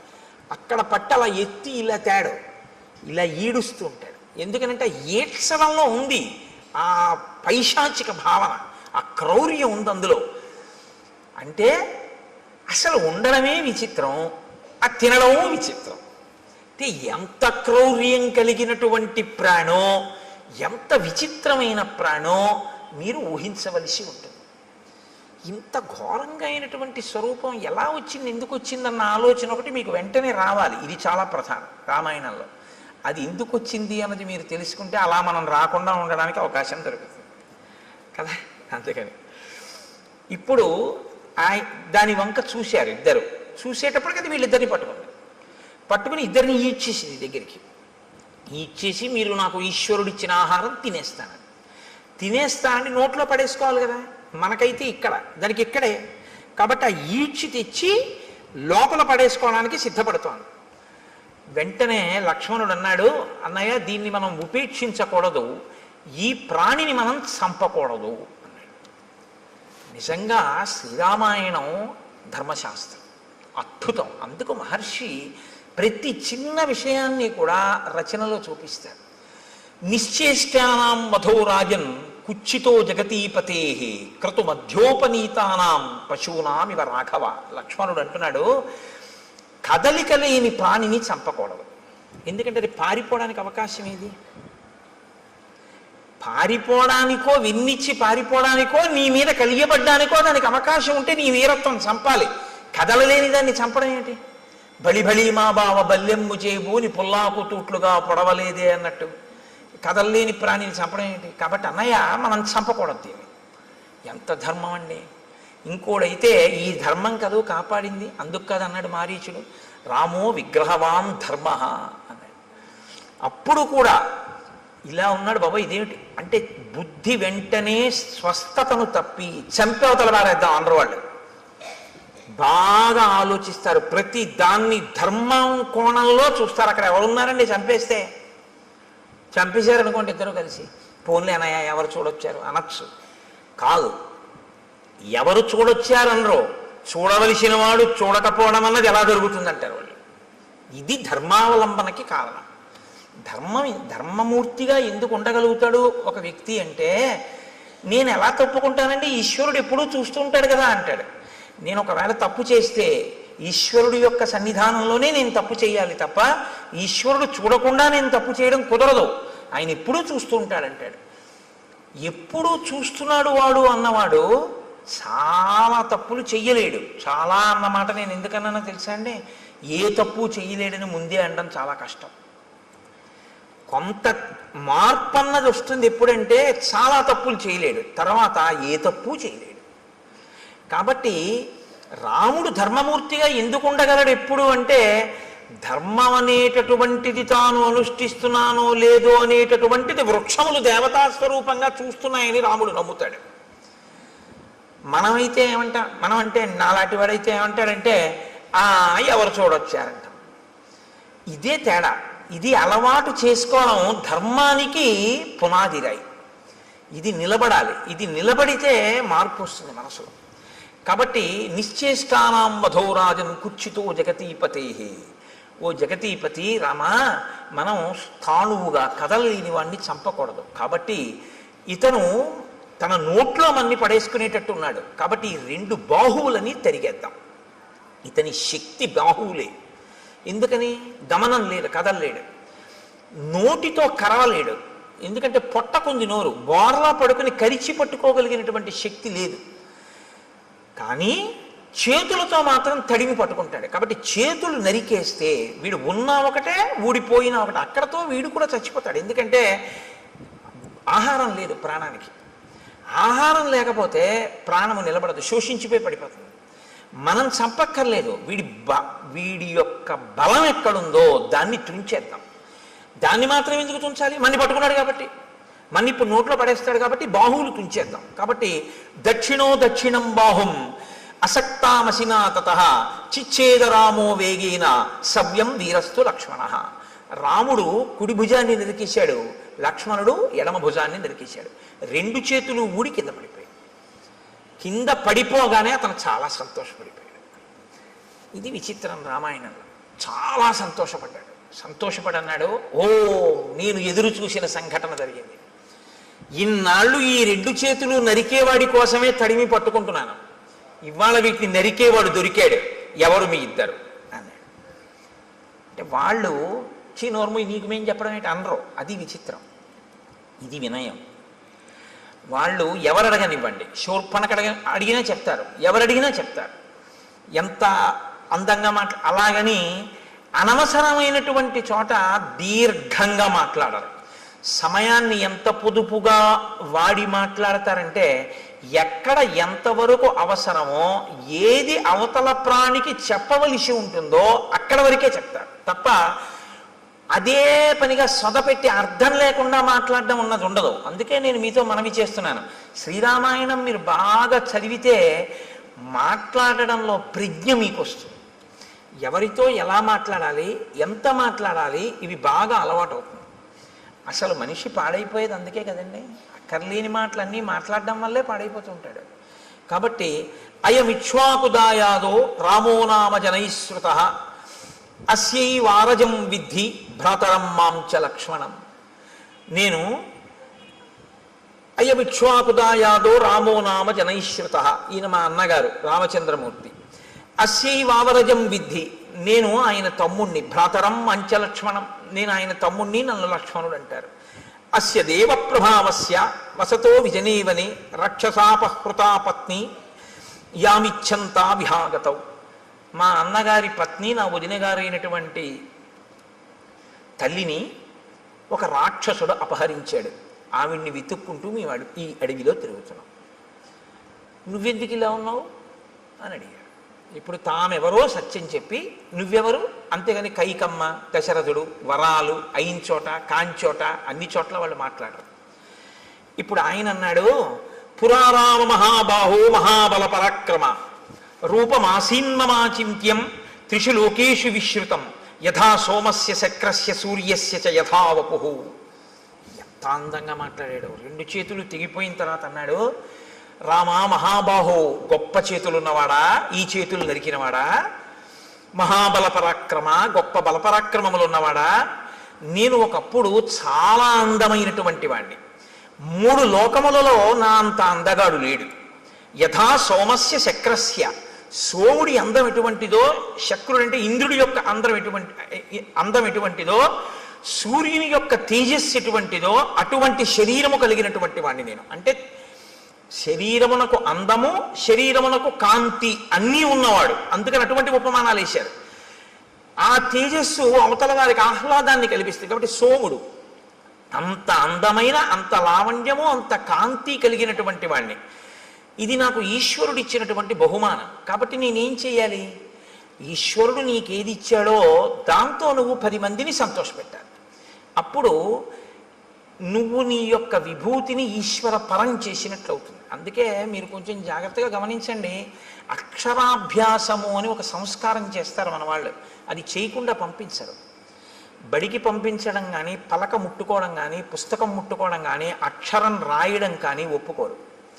ముందు ఎవరు తమ జీవితంలో తమకి ఉన్న విభూతిని సమాజపరం చేసి ఈశ్వరుడిచ్చిన విభూతిని ఈశ్వరుడికి నైవేద్యం పెట్టి జీవితంలో ప్రసాద బుద్ధితో బతికి 10 మంది చేత సహభాష్ అనిపించుకుని కీర్తి గణించాడో, ఎవడు భగవద్భక్తి తత్పరుడో అటువంటి ఆ పెద్దల తొడ మీద కూర్చోపెట్టి ఆయన చేత్తో పిల్లవాడి చెయ్యి పట్టుకుని పలకలో ముందు దిద్దిస్తాడు. ఓం నమః శివాయ సిద్ధం నమః అని. ఎందుకు రాయిస్తారో తెలుసా అండి? అలా రాయించడం వెనక ఒక రహస్యం ఒకటి దాగి ఉంది సనాతన ధర్మంలో. నువ్వు రేపొద్దున్న ఒక పెద్ద గణిత శాస్త్రజ్ఞుడు అవ్వచ్చు, నిన్ను మించిన గణిత శాస్త్రజ్ఞుడు లేకపోవచ్చు, కానీ నీకొకటి తెలిసి ఉండాలి, నాకు ఇన్ని లెక్కలో వచ్చండం కాదు, ఇన్ని లెక్కలు తెలుసున్న నాకు కూడా అంతటా ఆవరించినటువంటి ఆత్మతత్వాన్ని లెక్క కట్టడం చేత కాదు అని చెప్పగలగాలి. ఏది లెక్క కట్టలేవో నీకొచ్చిన లెక్కల వలన నువ్వు తెలుసుకోవాలి. అప్పుడు ఏమవుతుందంటే నీ విభూతి వినయానికి పరాకాష్ఠం. మీరు జాగ్రత్తగా పట్టుకున్నారో లేదో నేను చెప్పింది. అందుకే అమ్మవారికి శ్రీమాత అని పేరు. అందరికీ అన్నీ ఇవ్వగలదు, కానీ ఆవిడ శక్తిని కొలవడం ఎవరికీ సాధ్యం కాదు. ఏది మీరు కొలుద్దామంటే మీ కొలతలకి అందదో, మీ లెక్కలకి అందేది కాదో అందక వేదం అంతటిది కూడా ఇంకింతకన్నా నాకు చెప్పడం చేత కాదని అలా చెప్పి ఊరుకుందో, అది లెక్కలకు అందని పెద్ద లెక్క అని తెలుసుకోవడం లెక్కలు బాగా వచ్చానన్న వాడికి ఉండవలసిన మొదటి లక్షణం. బాగా లెక్కలు వచ్చిన వాడికి ఏం తెలియాలంటే ఇది నా లెక్కకి అందదని తెలిసి ఉండాలి. ఆ అందనిదేదో అది పరబ్రహ్మం. సహస్రశీర్షా పురుష సహస్రాక్ష సహస్రపాత్ స భూమిం విశ్వతో వృత్వా అత్యతిష్టదశాంగుళం. ఇది బాగా అర్థం అవ్వాలని గణిత శాస్త్రజ్ఞుడు అయ్యాడు. ఈ బ్రహ్మాండములన్నీ ఎంతవరకు ఉన్నాయని నువ్వు ఊహ చేస్తున్నావో, ఎందుకంటే నీ కంటికి అందవు, ఏదో నువ్వు లెక్క కట్టావు, కాంతి వేగం, శబ్ద వేగము, ధ్వని వేగము, ఇలాగా ఈ వేగంతో కొలిస్తే ఎంతవరకు ఉన్నాయని నువ్వు అనుకుంటున్నావో అంతకన్నా ఒక 10 అంగుళాల పై వరకు ఈశ్వరుడు ఉన్నాడు. నువ్వు చూపుకి ఎంత శక్తి ఉందనుకుంటున్నావు? ఒక రాడార్ పెట్టారనుకోండి సముద్రపు ఒడ్డున కొండ మీద, ఆ రాడార్ తిరగడానికి ఓ లెక్క కడతారు. అది తిరుగుతున్నప్పుడు సముద్రం లోపల ఉన్న ఓడలకి ఇక్కడ నౌకాశ్రమం ఉన్నది అన్న, నౌకాశ్రయం ఉన్నది అన్న సూచన తెలియడం కోసం ఇక్కడి నుంచి ఇక్కడ వరకు ఇలా తిరగాలి అని. మీరు విశాఖపట్నం లాంటి ఊళ్ళకి వెడితే రాత్రి వేళ కొండ నుంచి ఒక్కసారి ఆకాశంలో అలా తిరుగుతుంటుంది ఆ లైట్ హౌస్. దానికి ఒక లెక్క కడతారు. అమ్మవారి కన్ను ఇక్కడి నుంచి ఇక్కడికి ఇలా తిప్పితే ఎంత దూరం పెడుతుంది మీరు లెక్క పెట్టండి. ఇది గణిత శాస్త్రజ్ఞుడు అంటే. శంకరాచార్యుల వారు పెద్ద గణిత శాస్త్రజ్ఞుడు. ఎందుకో తెలుసా అండి?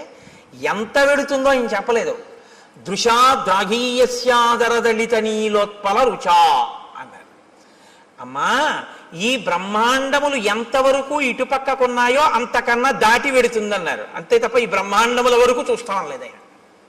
అలా అయితే లెక్క అందింది అమ్మవారి చూపుది. నీ లెక్కకి అందకపోతేనే నీ వినయం, నీవు నేర్చుకున్న జ్ఞానానికి సార్థకత. నీకు అందని చోటు ఉందని చెప్పడం. కాబట్టి ఈ కంపారిటివ్ డిగ్రీ, ఈ బ్రహ్మాండములు ఎంత ఉన్నాయో అంతకన్నా ఎక్కువ అయి ఉన్నది నీ చూపు. అంత ఎక్కువ వరకు దాన్ని దాటి పడుతుంది ఆ చూపు, లైట్ హౌస్ పడినట్టు. కాబట్టి దృశా ద్రాఘీయస్యాదరదళిత నీలోత్పల రుచా దవీయాంసం దీనం స్నపయ కృపయా మమపి శివే. అది శంకర భగవత్పాదులంటే. మహానుభావుడు. అందుకే శంకర జయంతి చేసుకోకపోతే కృతజ్ఞత అన్నాను నేను. కాబట్టి నువ్వు లెక్కలు నేర్చుకున్నవాడివి అని ఎప్పుడు గుర్తంటే నీ లెక్కకు అందనిదోటి ఉంది అని నువ్వు తెలుసుకుంటే. నాకు తెలియకపోవడం ఏంటంటే లెక్కలు ఏదైనా అన్నావంటే నీ అంత చేతకాని వాడు లేడని గుర్తు. ఇందుకు ఓం నమ శివాయ సిద్ధం నమ. నీకు ఈశ్వరుడు ఎందులో ఎంత పెద్దవాడిని చేసినా నీకు అందందుందని దానిలోంచే తెలుసుకో. నువ్వు ఒక పెద్ద జియాలజిస్ట్ అంటే ఈ భూమికి సంబంధించిన విషయాలన్నీ తెలుసుకున్నవాడివైతే, ఎవడు తన గుప్పిళ్లతో ఇసుక పోసి ఇంతంత పర్వతాల్ని, ఇన్ని ఎడారుల్ని, ఇంత సస్యశ్యామలమైన నదీ తీరాల్ని, ఈ పచ్చగడ్డితో కూడుకున్నటువంటి పంట పొలాల్ని, ఆ తరువాత పెద్ద పెద్ద ఆ బీడు భూముల్ని, ఒక పక్క కొండల్ని, ఒక పక్క నదుల్ని, ఒక పక్క సముద్రాల్ని ఎవడు తీసుకొచ్చి సృష్టించాడు? ఎవడి ఆజ్ఞకి సముద్రం చెలియలి కట్ట దగ్గర ఆగిపోతోంది అని నాకు ప్రపంచపటం అంతా తెలుసండి. మీరు ఇలా పిన్ పెట్టండి, నేను ఆ దేశం ఏమిటో నగరం ఏమిటో చెప్తానందరూ నీకు తెలిసి ఉండడం కాదు. ఇవన్నీ సృష్టించిన వాడు ఎవరో మాత్రం నేను తెలుసుకోలేకపోయాను, వాడికి ఒక నమస్కారం అని నువ్వు అనగలిగితే నువ్వు బాగా భౌగోళిక శాస్త్రం నేర్చుకున్నవాడు.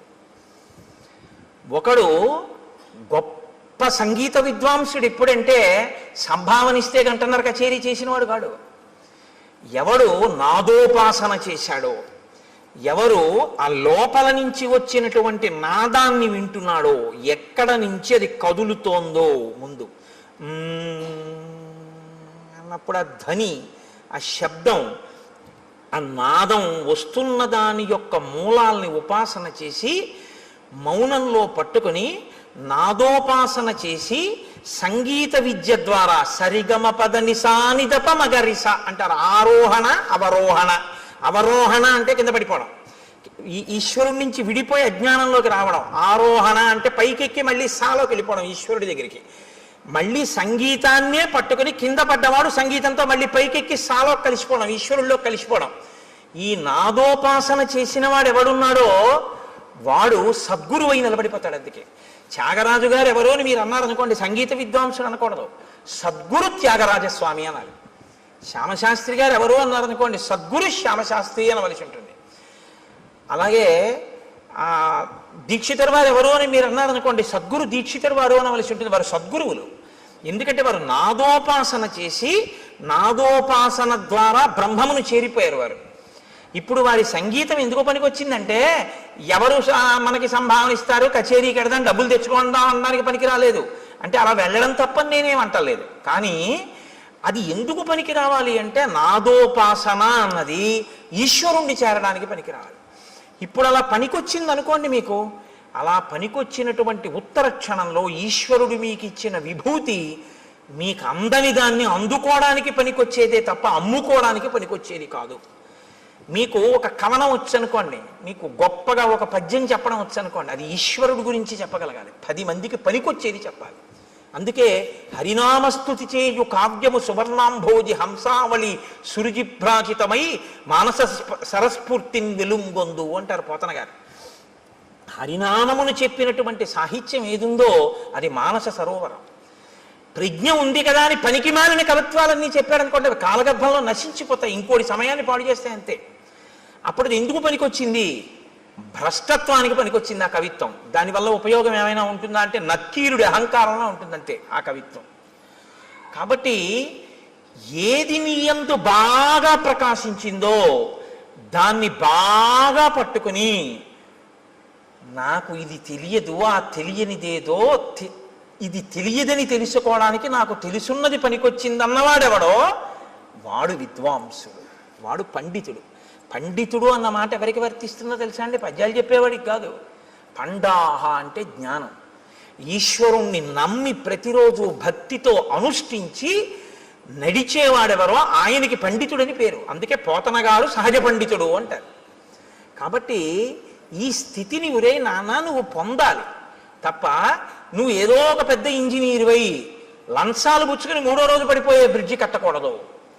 నువ్వు ఒక పెద్ద గణిత శాస్త్రజ్ఞుడివై నాకు అన్నీ తెలిసిన అహంకరించి మట్టిలో కలిసిపోకూడదు. నీకు ఈశ్వరుడు నిన్ను గొప్ప విద్యాధికుణ్ణి చేసి దానితో పాటుగా పండితుణ్ణి చెయ్యాలి. అంటే దాన్నే అడ్డుపెట్టి నువ్వు ఈశ్వరుణ్ణి చేరుకునే ప్రయత్నం చెయ్యాలి. నేను మీకు ఒక ఉదాహరణ చెప్తాను.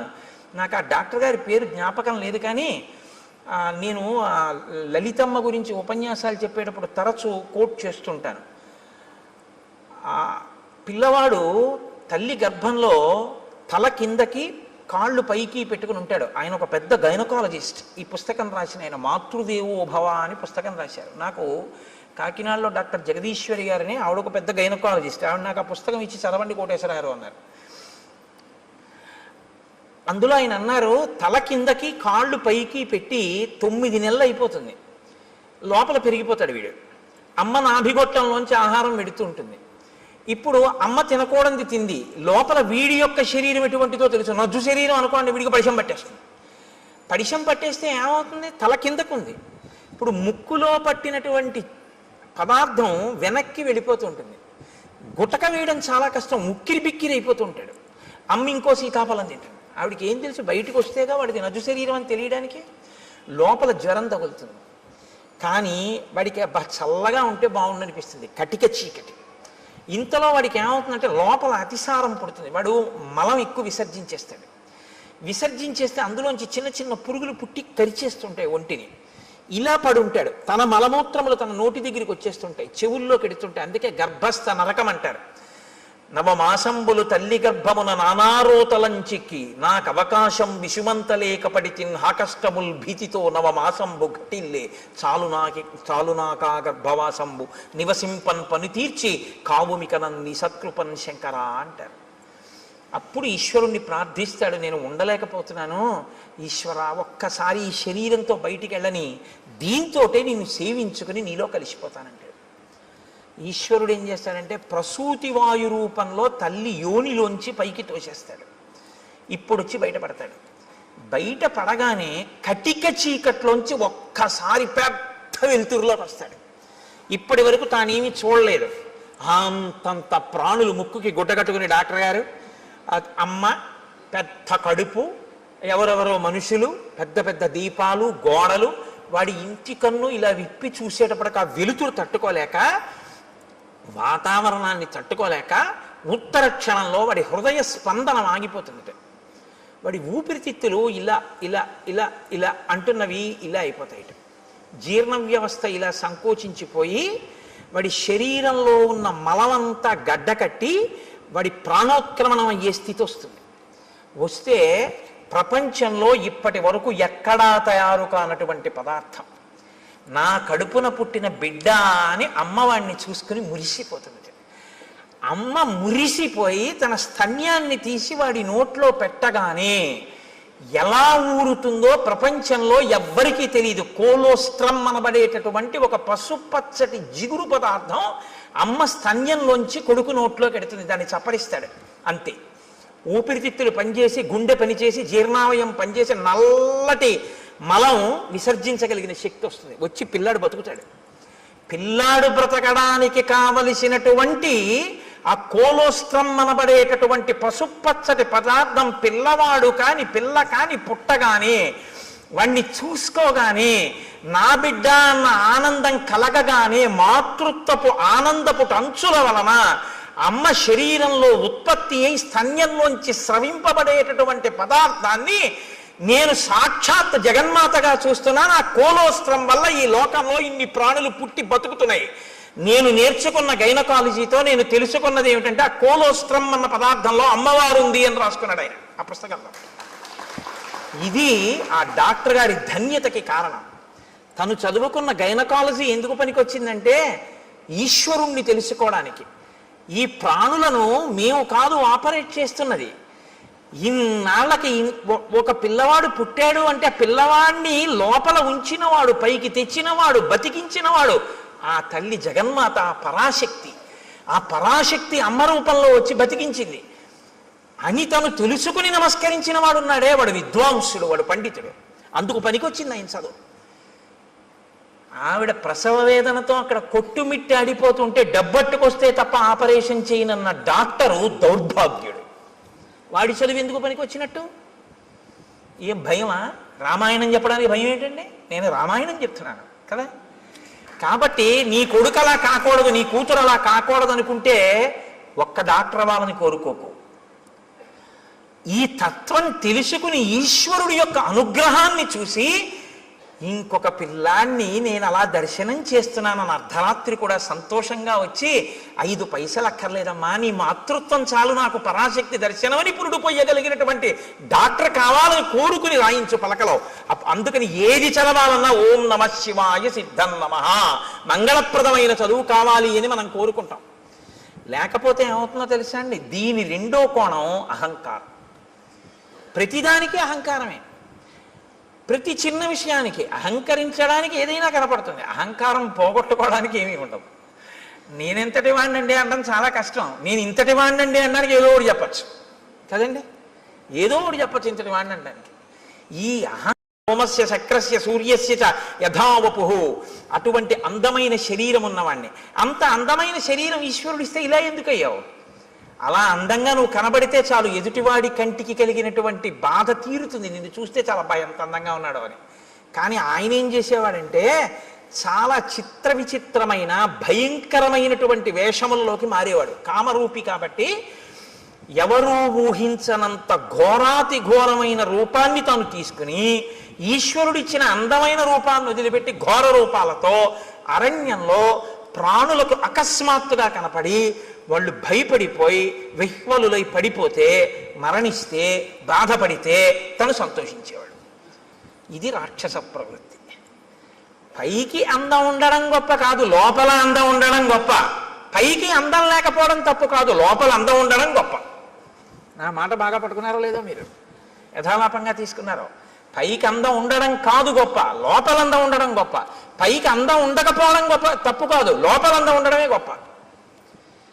చంద్రశేఖర పరమాచార్య స్వామి వారు ఇలా వెళ్ళిపోతున్నారు అనుకోండి, ఏమిటి ఆయన లోటో షూ వేసుకుంటారా, లేకపోతే విమల్ సూట్ వేసుకుంటారా, లేకపోతే ఆయన పెద్ద టై కట్టుకుంటారా, లేకపోతే ఫెయిర్ అండ్ లవ్లీ రాసుకుంటారా? ఆయన ఏముండవు.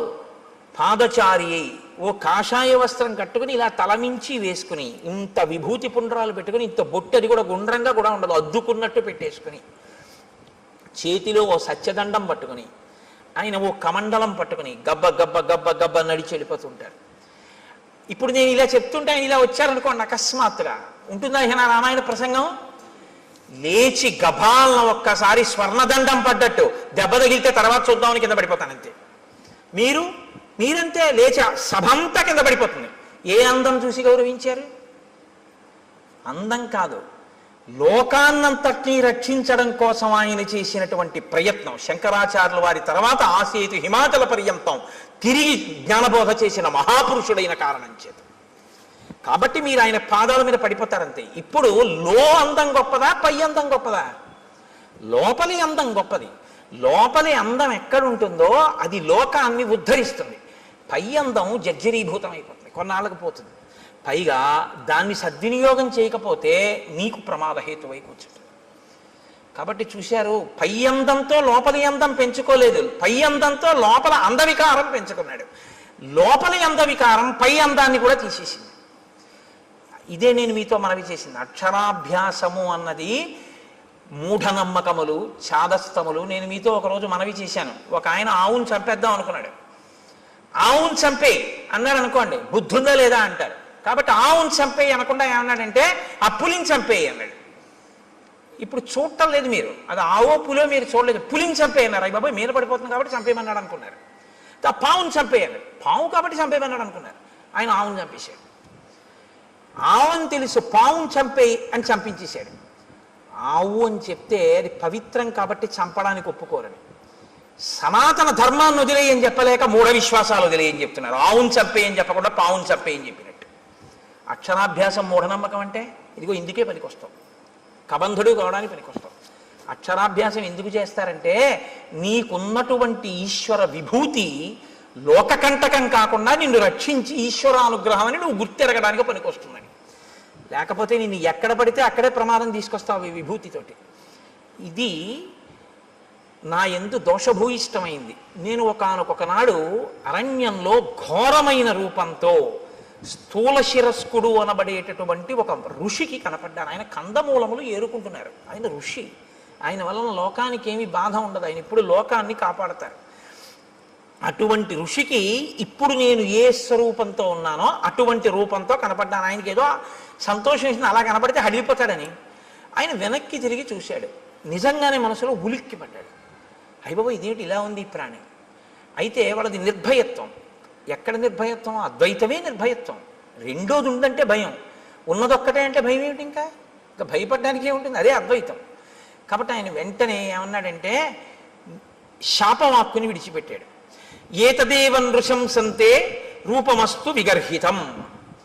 నీకు ఇటువంటి నింద్యమైనటువంటి రూపం కావాలనుకున్నావు. నృశంసం విగర్హితం, క్రూరమైన నింద్యమైన, రెండు మాటలు వేశాడు. ఈ రూపం ఎలా ఉంది? నింద్యంగా ఉంది, చూడ్డానికి అసహ్యించుకునేటట్టుంది, ఘోరంగా ఉంది. చేతులు ఒక్కటి ఉండి ఏమిటి ఆ స్వరూపం ఏమిటి, ఆ కనపడడం ఏమిటి? అప్పటికి తలకాయ ఉంది ఆయనకి ఇంకాను. కాబట్టి నువ్వు ఇలాగే అరణ్యంలో పడి ఉండు అన్నాడు. ఇప్పుడు అసలు ఉన్న అందం పోయింది. ఇప్పుడు ఏం చేశాడు? ఉన్న అహంకారం అప్పుడు పోయి మహర్షి కాళ్ళ మీద పడ్డాడు. ఇప్పుడు మీరు నన్ను మాట అడగచ్చు ఏంటంటే, అంటే మరి పాపం ఆ పాటి దానికి ఏదో బుద్ధి చెప్పాలి కానీ అలా బొత్తిగా శాపం ఇచ్చేయడం ఏమిటండి అంటే, మీరు జ్ఞాపకం పెట్టుకోండి, శాపం ఎప్పుడూ కూడా అనుగ్రహము. శాపవాక్కు అందరూ శాపానుగ్రహము అంటారు. దాని చేత మార్పు తీసుకొస్తారు తప్ప అలాగే పడి ఉండు అని అనరు. ఆ బాధ తెలిస్తే ఆ తరువాతి కాలంలో ఏమవుతాడంటే ఇంకెప్పుడూ ఇటువంటి తప్పు పని చేయకుండా లోకానికి ఉపకారం చేస్తాడు. ఇక లోకోపకారం మొదలు పెడతాడు. అవతల వాడి బాధ తన బాధగా స్వీకరించి అవతల వాడికి మాట సాయమో చేతి సాయమో ఏదో ఒక సాయం మొదలు పెడతాడు. ఈ ప్రవృత్తి ఎక్కడ రావాలంటే లోపల దిద్దుబాటు జరగాలి. లోపల దిద్దుబాటు జరగాలి అంటే కొంతకాలం కష్టపడాలి, తప్పదు. ఏళ్ళనాటి శని జాతకంలోకి వచ్చిందనుకోండి, ఎందుకు భయపడతారు? ఆయన కష్టపెడతాడు. శనైహి చరహ, మెల్లమెల్లగా వెడుతూ కష్టపెడతాడు. కానీ ఆ కష్టపెట్టడం వల్ల ఏమవుతుందో తెలుసా అండి? గొప్ప పరిణతి వస్తుంది, గొప్ప అనుభవం వస్తుంది. తరువాతి కాలంలో ఆయన కీర్తికి కారణమవుతుంది. అందుకే ఏలినాటి శని ఎప్పుడూ దూషించకూడదు. మీరు ఆయన్ని నమస్కారం చేసి ప్రార్థన చేస్తే ఆయన దాన్ని ఇంకొకలా మారుస్తాడు. ప్రతిరోజు తిరగవలసిన దాన్ని గుడి చుట్టూ తిరగడంగా మారుస్తాడు భక్తి ఇచ్చి. కాబట్టి ఇప్పుడు శాపానుగ్రహం ఎందుకు ఇస్తారు? మార్పు తీసుకురావడం కోసం ఇస్తారు. వెంటనే తనకు అర్థమైంది, అయ్య బాబోయ్ ఇలా ఉండడమా, పడ్డాడు మహర్షి కాళ్ళ మీద. ఇప్పుడు పడి అన్నాడు, ఎప్పుడు నాకు ఈ శాప విమోచనం అని అడిగాడు. అయితే మారావు కదా, ఇప్పుడే అన్నారు అనుకోండి, ఆ బుద్ధి మళ్ళీ మారిపోతుంది. అందులో ఆ బాధ ఏమిటో తెలియాలి.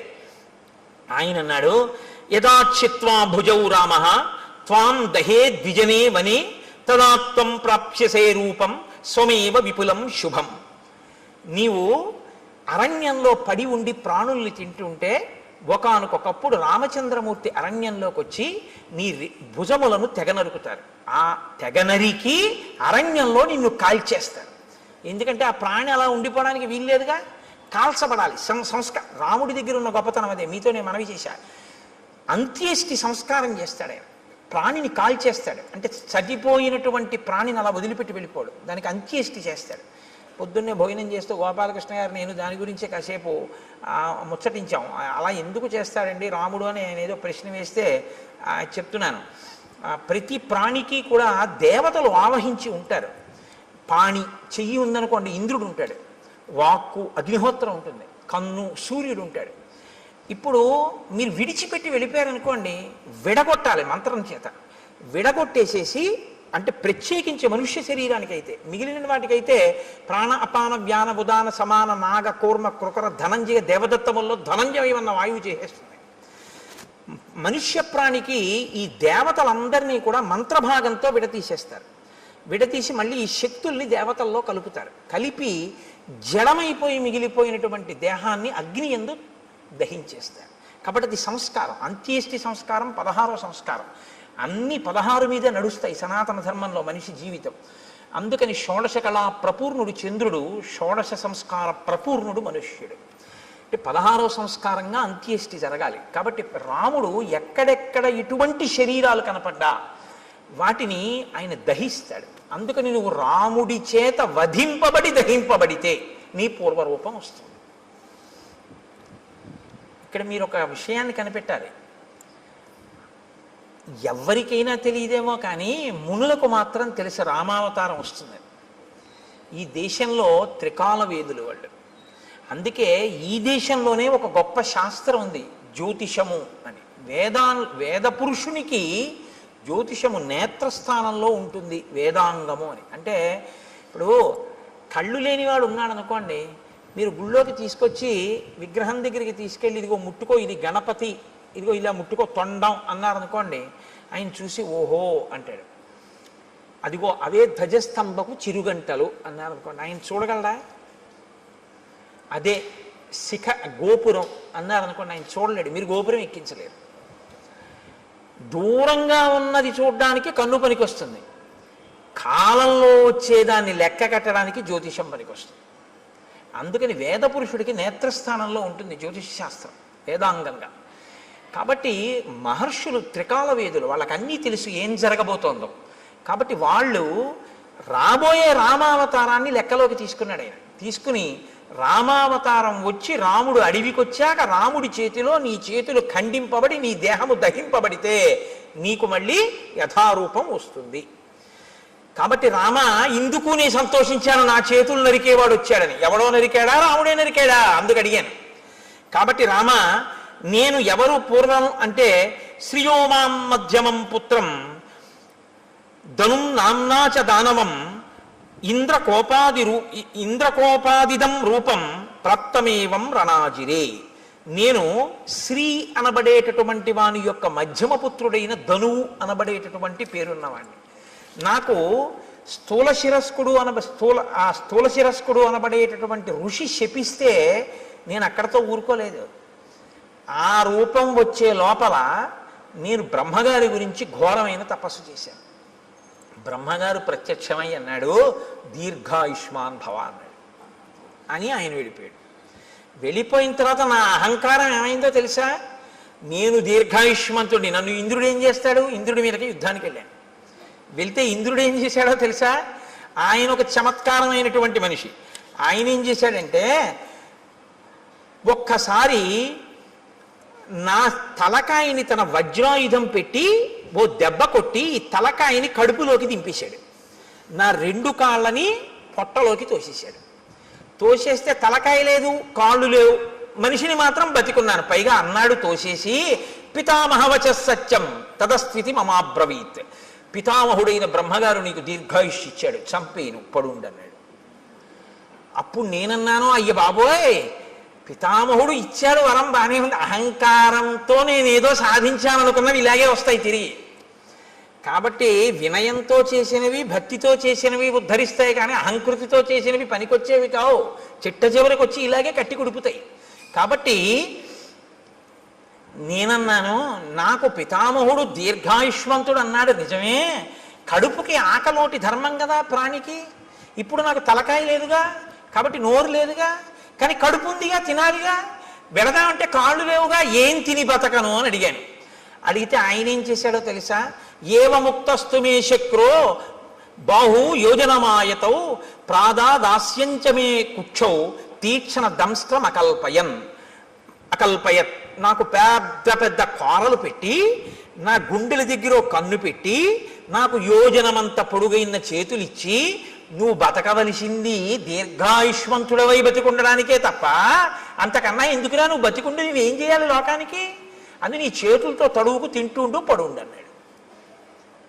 అంటే దారుణమైన జన్మ ఏదో తెలుసా అండి? తినడానికి బతికే జన్మ కదండి.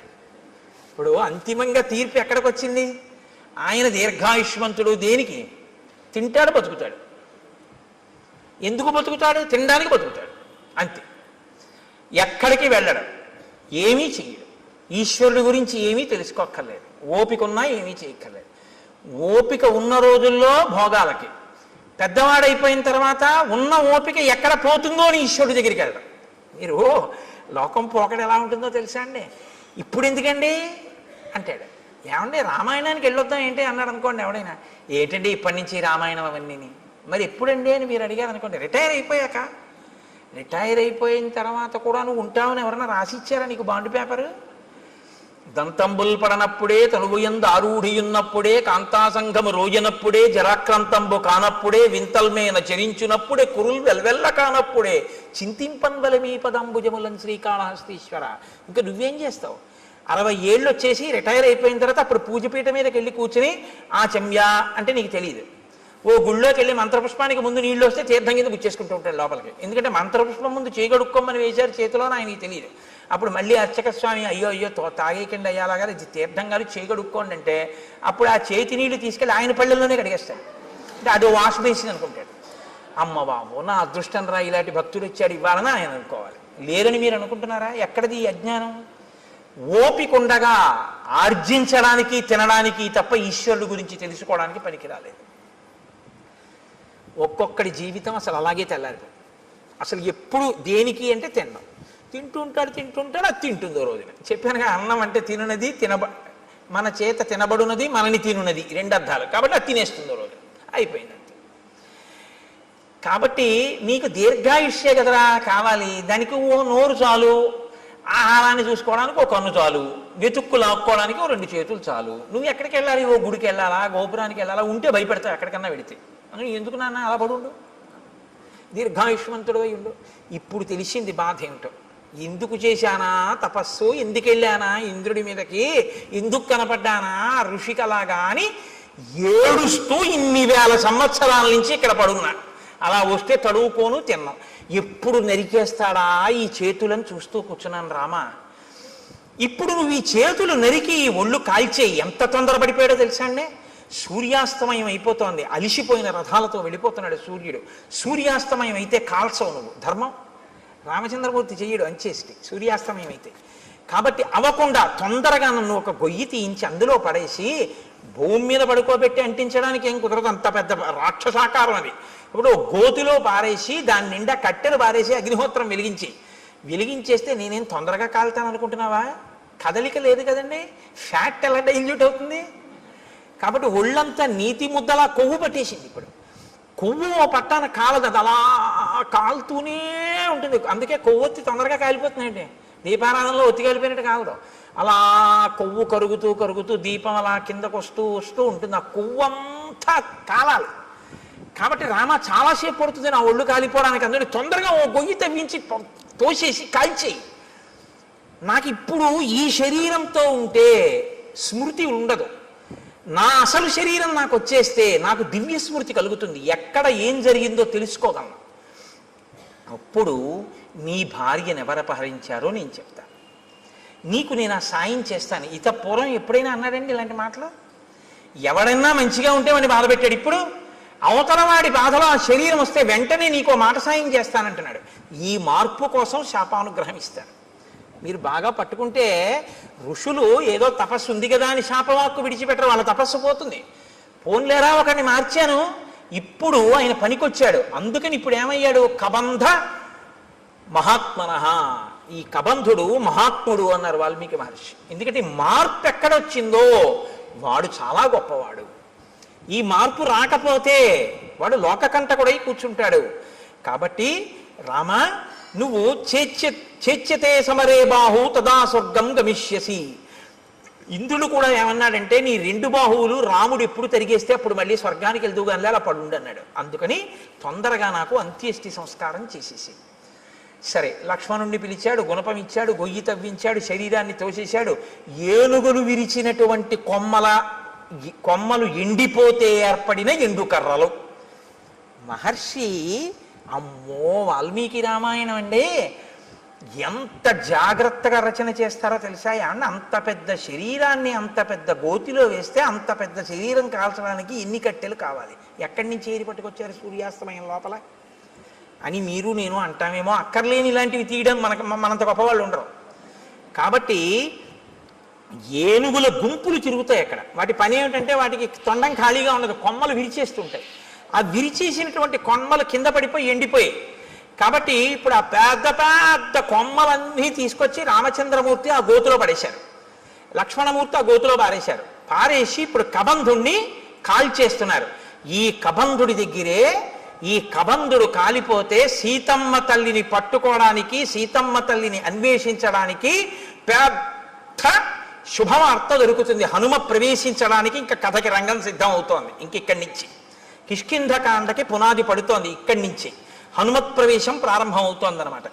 కాబట్టి ఇప్పుడు నాయనా నువ్వు నా శరీరాన్ని అంటించేయి. ఇప్పుడు ఆ ఏనుగులు విరిచేసినటువంటి ఎండిపోయిన కొమ్మలు తెచ్చి గోతిలో పడేసి అంటించేశారు ఆ శరీరాన్ని. అంటించేస్తే మెల్లమెల్లగా కాలింది అన్నారు. కొవ్వు పట్టి ఉంది కదండి. అప్పుడు కూడా హ్యూమన్ ఎనాటమీ బాగా తెలుసు అన్నమాట. అంటే కదలకుండా ఎక్కువ తినేస్తే కొవ్వు పట్టేస్తుంది. వాడు దీర్ఘాయుష్మంతుడు కాబట్టి హార్ట్ బ్లాక్ లేదు వాడికి.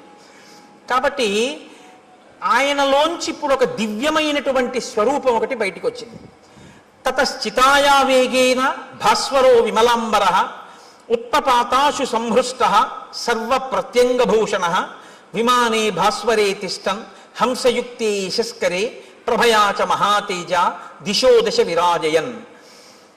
దశ దిశలు వెలిగిపోయేటట్టుగా హంసలు పూంచినటువంటి రథం మీద తెల్లటి వస్త్రములు ధరించి అంగ ప్రత్యంగములన్నీ కూడా సువర్ణ మణిబయబోయినటువంటి భూషణముల చేత అలంకరింపబడినటువంటి వాడై వెలిగిపోతున్న పగిది ఒక్కసారి ఆ కబంధుడు మళ్ళీ పూర్వస్వరూపంతో ఆ రథంలో కూర్చుని కనపడ్డాడు.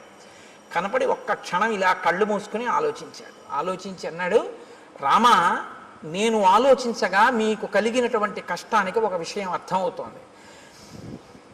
దశాభాగగతో హీనః త్వం హి రామః సలక్ష్మణః యత్కృతే వ్యసనం ప్రాప్తం త్వయా దార ప్రదర్శనం. మీరు దుర్దశ యొక్క ఫలితాన్ని అనుభవిస్తున్నారు. అందుకే భార్య దూరం అయిపోయింది. మీ ఇద్దరికి జాడ తెలియట్లేదు. ఎంత నడుస్తున్నారో కూడా తెలియనంత దూరం నడిచి కష్టపడి వెతుకుతున్నారు. ఇప్పుడు ఇలా వెతికి తిరిగి ప్రయోజనం లేదు. మీకు సాయం చెయ్యగలిగిన మిత్రుడు ఒకడు కావాలి. ఒక గొప్ప మిత్రుడు. ఆయన ఎటువంటి వాడై ఉండాలి? ఆయన ఈ లోకమంతా తిరిగిన వాడై ఉండాలి. భూమండలం అంతా తిరిగిన వాడైతే ఎక్కడెక్కడ ఏమున్నాయో తెలిసిన వాడై ఉంటాడు. ఎందుకని? రావణుడు అన్నది ఒక్కటే తెలుసు తప్ప అతను ఎక్కడుంటాడో ఏమిటో నాకు తెలియదు అంటున్నావుగా, జటాయువు చెప్పాడని. ఆ రావణుడు ఎవరో, ఎక్కడుంటాడో, ఎలా పరిపాలిస్తాడో, ఎంతమంది రాక్షసులు ఉంటారో ఇవన్నీ తెలియాలంటే ఈ భూమండలం అంతా తిరిగిన వాడై ఉండాలి. అన్నీ తెలుసున్నవాడై ఉండాలి. ఎందుకు తిరిగాడన్న కారణం వేరు. ఇంద్రుడిగానికి కిష్కింధకాండలో అలా తిరిగిన వాడు ఉన్నాడు రామ. ఆయన గురించి చెప్తాను, ఆయనతో స్నేహం చేసుకో. అటువంటి మిత్రుణ్ణి సంపాదించావా, ఆ మిత్రుడి వలన నీకు సీతమ్మ జాడ దొరుకుతుంది. కాబట్టి తదవశ్యంతయా కార్య స సుహృత్ సుహృదాంవర. ఓ మంచి హృదయం ఉన్నటువంటి రామ, నీకొక మంచి స్నేహితుడు కావాలి. అకృత్వాహినతే సిద్ధిం అహం పశ్యామి చింతయన్. నాకు ఆలోచిస్తే అది అనిపిస్తోంది. శ్రూయతాం రామ వక్ష్యామి సుగ్రీవో రామ వానర భ్రాతా నిరస్త క్రుద్ధేన వాలినా శక్రసూనునా ఋష్యమూకే గిరివరే పంపాపర్యంత శోభితే నివసత్యాత్మవాన్ వీర చతుర్భిః సహవానరై వానరేంద్రో మహావీర్య తేజోవాన్ అమిత ప్రభ సత్యసంధో వినీతశ్చ ధృతిమాన్ మతిమాన్ మహాన్ దక్ష ప్రగల్భో ద్యుతిమాన్ మహాబల పరాక్రమ భ్రాత్రా నివాసితో రామ రాజ్యహేతోర్మహాబల స రుక్షరజస పుత్ర పంపామటతి శంకిత భాస్కర శౌరస పుత్రో వాలినా కృతకిల్బిష. సూర్య భగవానుడి యొక్క ఔరసపుత్రుడైనటువంటి సుగ్రీవుడనబడేటటువంటి ఒక వానర రాజు ఋష్యమూక పర్వత శిఖరముల మీద ఉన్నాడు. కారణాంతరముల చేత తన అన్నగారైనటువంటి వాలి చేత రాజ్యంలోంచి బయటికి వెళ్ళగొట్టబడ్డాడు. వెళ్ళగొట్టబడి నలుగురు వానరులు తన చుట్టూ సేవిస్తూ ఉండగా, అందులోనే ఉన్నారు హనుమ, నలుగురు వానరులు సేవిస్తుండగా సుగ్రీవుడు ఋష్యమూక పర్వతం మీద ఉన్నాడు. అపారమైన బలవంతుడు, ఈ భూమండలంలో ఎక్కడ ఏమున్నాయో అన్నీ తెలుసున్నవాడు. అతనితో నువ్వు అగ్నిసాక్షిగా స్నేహం చేసుకుంటే అతను దశ దిశలకి వానరములను పంపించి సీతమ్మ యొక్క జాడ కనిపెడతాడు. నువ్విలా తిరిగి తెలుసుకోక్కర్లేదు రామ. కాబట్టి ఇప్పుడు నీకు మిత్ర సహాయం అవసరమయ్యింది. అతను మహాబలపరాక్రమములు కలిగినటువంటి వాడు, గొప్ప వీర్యవంతుడు, వానరేంద్రుడు, తేజస్సున్నవాడు, సత్యసంధుడు, నీతి కలిగినటువంటి వాడు, పట్టుదల ఉన్నటువంటి వాడు, మంచి మతి కలిగినటువంటి వాడు, దక్షత కలిగినటువంటి వాడు, కాంతి కలిగినటువంటి వాడు. అటువంటి వాడితో నువ్వు స్నేహం చేసుకుంటే ఆయన నీ కార్యంలో సాయం చేస్తాడు. కాబట్టి ఆ వృక్షరజస్సు యొక్క కుమారుడైనటువంటి సుగ్రీవుడితో నువ్వు వెంటనే స్నేహం చేసుకోవడానికి ఋష్యమూక పర్వతానికి బయలుదేరు. ఆ ఋష్యమూక పర్వతం ఎక్కడుంది అంటావేమో, నీకు దారి చెప్తాను చూడు. రామాయణం ఎంత ఆప్యాయంగా ఉంటుందో తెలుసా అండి. హైదరాబాదు ఎప్పుడు ఆయన వెళ్ళలేదు. ఆయన కొడుకుని మొదటిసారి పంపిస్తున్నాడు ఉద్యోగానికి. హైదరాబాదు వెడుతున్నటువంటి కొడుకుని కంగారుగా తీసుకొచ్చి రైలు ఎక్కించడంలో ఆయనకి కట్టిన మినపరొట్టె తేవడం మర్చిపోయాడు తండ్రి. ఎప్పుడూ హైదరాబాదు వెళ్ళే అలవాటు ఉన్నటువంటి మేనమామ గారు వచ్చాడు స్టేషన్కి. ఇప్పుడు తండ్రి అంటాడు, రే నాన్న రొట్టె తేవడం మర్చిపోయాను, ఎలా తింటావు, ఎలాగా, ఎప్పటికెడుతుందో, ఎప్పటికి దిగుతావో, అది అక్కడ ఏముంటుందో ఏముండదో, నాన్న నా ప్రాణాలు నీ మీదే ఉంటాయి ఇస్మా, వెళ్ళాక ఉత్తరం రాయి అంటాడు. మేనమామ గారు అంటాడు, రే నీకేం భయం లేదు, ఇప్పుడు ట్రైన్ బయలుదేరుతుందా, బయలుదేరగానే మొదటి స్టేషను అనపర్తి, రెండో స్టేషను ద్వారపూడి, మూడో స్టేషను రాజమండ్రి వెళ్ళేటప్పటికి 8 అవుతుంది. 8 గంటలకి నువ్వు రాజమండ్రి రైల్వే స్టేషన్లో కిందకి దిగితే అక్కడ 10 నిమిషాలు ఆగుతుంది. దిగి నువ్వు చూస్తే అక్కడే మంచి అరటిపళ్ళు, చాలా చక్కటి రొట్టెలు అన్నీ అమ్ముతూ ఉంటారు. కాబట్టి నువ్వు అక్కడ నీకు కావలసిన 2 ఇడ్లీ 2 అరటిపళ్ళు అవి కొనుక్కొని చక్కగా అవి తినేసి మళ్ళీ రైలు ఎక్కి కూర్చుంటే 10 నిమిషాల కన్నా ఆగదు, గబగబా కొనేసుకో. రైల్లో కూర్చుని తినేసి మంచినీళ్ళు తాగేసి వాటర్ బాటిల్ మర్చిపోకు, ఎక్కిళ్ళు వస్తాయి. వాటర్ బాటిల్ కొనుక్కుంటే ఎక్కి పడుకున్నావు అంటే హాయిగా తెల్లమారేటప్పటికి 6 హైదరాబాద్ వెళ్ళిపోతూ ఉంటాడు. తెలుసున్నవాడు చెప్పేటప్పుడు రాజమండ్రి వస్తుంది, ద్వారపూడి వస్తుందని చెప్పడు. ఎక్కడ ఏం తినాలో, ఏం తాగాలో, ఎలా పడుకోవాలో, ఎలా వెళ్ళాలో ఎందుకు చెప్తాడంటే ఆత్మీయత అందులో కలిసిపోయి ఉంది. కలిసిపోయి ఉండడంలో అలా చెప్తాడు. కాబట్టి ఇప్పుడు చూడండి, నిజంగా మాట్లాడడంలో వాల్మీకి మహర్షి మాట్లాడించడంలో అందం చూడండి, ఇందుకుని మహాత్ముడయ్యాడు. ఇప్పుడు రాముడి మీద ఎంత ప్రేమతో మాట్లాడుతున్నాడంటే ఋషభోగానికి వెళ్ళి నీ పని అవుతుందని ఏదో చేతకాని వాడికి చెప్పినట్టు చెప్పట్లేదు. ఉపకారం చేయడంలో అంత శ్రద్ధతో చేస్తున్నాడు. మహానుభావుడి వల్ల నేను మళ్ళీ పునర్జన్మ పొందానని సంతోషిస్తున్నాడు.